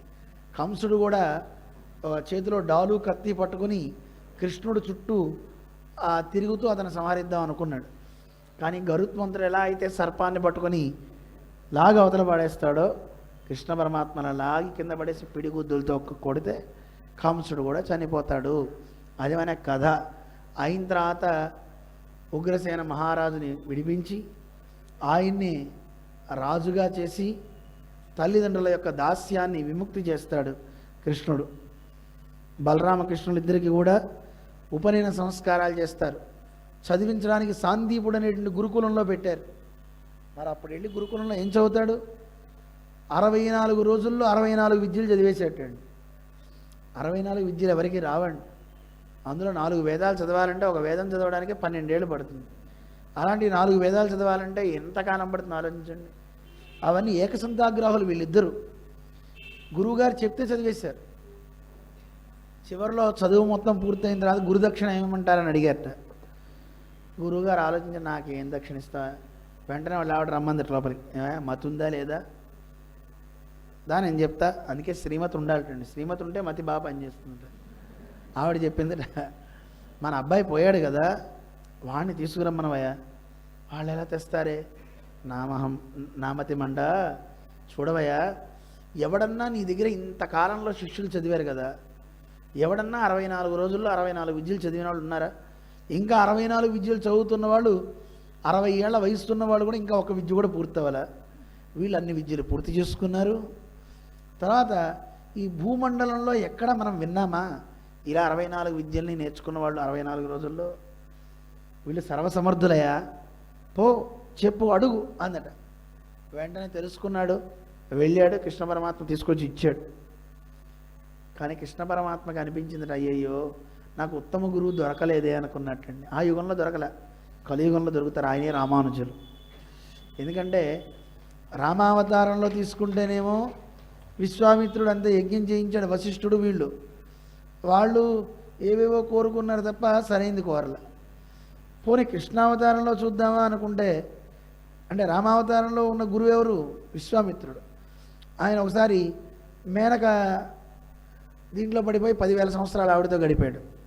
అయ్యో మంచి గురువు లభించలేదే అనుకున్నట్ట. కృష్ణుడుగా ఉన్నప్పుడు సాందీపుడు లభించాడు, మంచి గురువే. కానీ కృష్ణుడు ఏం వరం కావాలో చెప్పు, నీకు దక్షిణిస్తా అన్నప్పుడు నాకు మోక్షం ఇవ్వయ్యా అని అడగాలి కదా.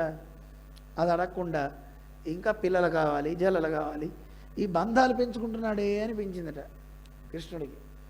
అందుకే కలియుగంలో వచ్చాడు ఒక మహానుభావుడు గురువుగా, ఎవరైనా రామానుజుడు. అబ్బా ఈయనండి గురువు అంటే అని ఆశపడి, నువ్వు నాకు మంత్రం ఇవ్వయా, నీకు నేను శరణాగతి చేస్తానయ్యా అని రామానుజుడికి ఆసనం ఇచ్చి కింద కూర్చున్నాడండి పెరమాళ్ళు. తిరుక్కురుంగుడి అనే దివ్యదేశంలో కూర్చొని రామానుజుల చెవులో ఆయనకి మంత్రాన్ని ఉపదేశించారు. మంత్ర రత్నం అంటారు. రామానుజులు ఆ స్వామికి నామకరణం కూడా చేశారు, వైష్ణవ నంబి అని. తిరుమలలో వెంకటేశ్వర స్వామి సాక్షాత్తు ఆయన శంఖచక్రాలు స్వీకరించారు ఆయన గురువుగా పెట్టుకొని. అందుకే మీరు ఎంతమంది గురువులనైనా చూడండి, రామానుజుల వారు అన్ని దివ్య దేశాలలో ఆరాధనలు అందుకుంటారు. ప్రతి దివ్య దేశంలో, ప్రతి వైష్ణవాలయంలో రామానుజులు లేని సన్నిధి ఉంటుందా? అన్ని ఆలయాల్లో రామానుజులు ఉంటారు. అంత గొప్ప మహానుభావుడు అనమాట.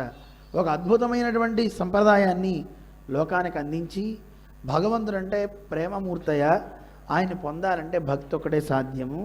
ఆ భక్తి కంటే గరీయసి ఇంకా గొప్పది శరణాగతి.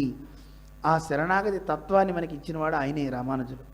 ఆ రామానుజుల దగ్గర నుంచి వచ్చినవి మిగతా సంప్రదాయాలన్నీ, ఇప్పుడు స్వామినారాయణ కానీ, ఇస్కాన్ కానీ, గౌడీయ మఠాలు కానీ, మిగతా ఏవైనా అక్కడి నుంచి ఆ పరంపర నుంచి వచ్చినవే తప్ప అన్ని వైష్ణవ సంప్రదాయాలే. చిన్న చిన్న భేదాలు ఉంటాయి అనుకోండి.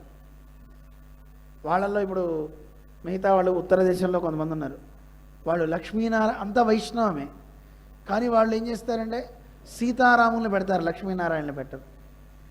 అలా కొంతమంది రాధాకృష్ణులను పెడతారు, లక్ష్మీనారాయణలు పెట్టరు. ఏదైనా తత్వం అదే అనుకోండి, కానీ మనకి సాక్షాత్తు చెప్పింది వేదంలో లక్ష్మీనారాయణలు గనక వారిని మనం ఉపాసిస్తాము అని మనకి ఒక కథ అనుకోండి. తర్వాత ఇప్పుడు చెప్పుకుందాం అవన్నీ. అందులో అటువంటి గొప్ప నిష్ఠ కావాలి. ఆ నిష్ఠ అందరికీ ఎక్కడొస్తుందండి? ఆ నిష్టని లోకానికి పంచిన మహానుభావుడు రామానుజుల వారు. భక్తి నిష్టని, భక్తి సంప్రదాయాన్ని లోకానికి అందించారు. అలాంటి ఉత్తమ గురువు అన్నమాట. అలా కృష్ణ పరమాత్మ అయిన తర్వాత ఉద్ధవుడితో చెప్తాడు, ఉద్ధవ ఒకసారి గోకులానికి వెళ్ళు, ఆ గోపబాలికలంతా చాలా బాధపడుతుంటారు, వాళ్ళని ఊరడించు అని ఉద్ధవుడిని పంపిస్తాడు. ఆడు తర్వాత ఉద్ధవుడు వెళ్ళిన తర్వాత అక్రూరుడికి చెప్తాడు, హస్తినాపురానికి వెళ్ళు, మన వాళ్ళందరికీ కాస్త ధైర్యాన్ని చెప్పు, ధృతరాష్ట్రుడిని హెచ్చరించు అని పంపిస్తాడు. ఆయన అటు వెళ్తాడు. ఇలా ఉన్న సందర్భంలో కంసుడి యొక్క భార్యలు ఇద్దరు ఉన్నారు, అస్థి ప్రాస్తి అని ఇద్దరు. వాళ్ళిద్దరూ జరాసంధుడి యొక్క కుమార్తెలు. జరాసంధుడి దగ్గరికి వెళ్ళి ఏడ్చేట, అయ్యో ఇలా అయిపోయిందని. జరాసంధుడి దగ్గర బోళ్ళంత అక్షౌహిణీల సైన్యం అంతా ఉంటుంది. అంత అక్షౌహిణీ సైన్యం కలిగినటువంటి ఆ జరాసంధుడు కృష్ణుణ్ణి సంహరించడం కోసం బోళ్ళంత సైన్యాన్ని తీసుకుని వెళ్తాడు, అక్షౌహిణీల సైన్యాన్ని. అది మీకు రేపు చెప్తా, ఊరికే ఇప్పుడు కొంత చెప్పేసి ఇప్పుడు మనం పూర్తి చేసుకుందాం. ఆ జరాసంధుడు అలాగే ఈయనతో పాటు కాలయవనుడు అనే అతను కూడా వస్తాడు.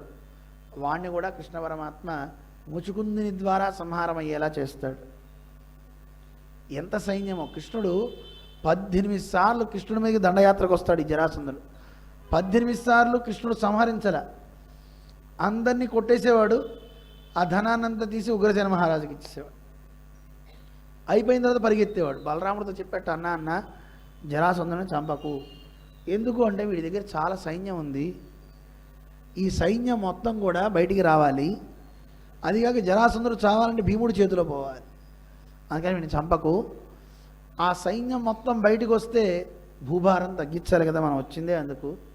అందుకని ప్రతిసారి అక్షోహిణి తెచ్చేవాడు, ఆ అక్షోహిణిని చేసేవాడు. ఇలా మొత్తం అంత సైన్యాన్ని మొత్తాన్ని సంహరించి పారేశాడు కృష్ణ పరమాత్మ. ఆ తర్వాత బలరాముడికి రేవత మహారాజు యొక్క కుమార్తె రేవతితో వివాహం జరుగుతుంది. ఆడ తర్వాత కృష్ణ పరమాత్మ రుక్మిణిని వివాహం చేసుకుంటాడు. ఆ రుక్మిణి యొక్క వివాహ ఘట్టం చాలా అద్భుతమైంది. ఆవిడ అగ్నిద్యోతనుడు అనే మహానుభావుని పంపిస్తుంది కృష్ణుడి దగ్గరికి సమాచారం కోసం. ఎందుకు అంటే ఈవిడ్ని శిశుపాలుడికి ఇచ్చి వివాహం చేయాలని తన సోదరుడు భావిస్తాడు. అలా వివాహం చేసుకోవడం ఆవిడకి ఇష్టం లేదు. అందుకోసం అగ్నిద్యోతనుడిని సందేశం ఇవ్వమని పంపించి ఆ అగ్నిద్యోతనుడి ద్వారా కృష్ణుడిని తెప్పించుకొని కృష్ణుడిని వివాహం చేసుకుని ఈవిడ ద్వారకా నగరానికి వెళ్ళిపోతుందన్నమాట. ఆ ఘట్టాలన్నీ రేపు ఒకసారి స్మరిద్దాం. రుక్మిణి కళ్యాణం వరకు చెప్పాలి కనుక ఈ పూట అక్కడతో పరిసమాప్తి చేసుకుంటున్నాం. హరయే నమః, హరయే నమః, హరయే నమః.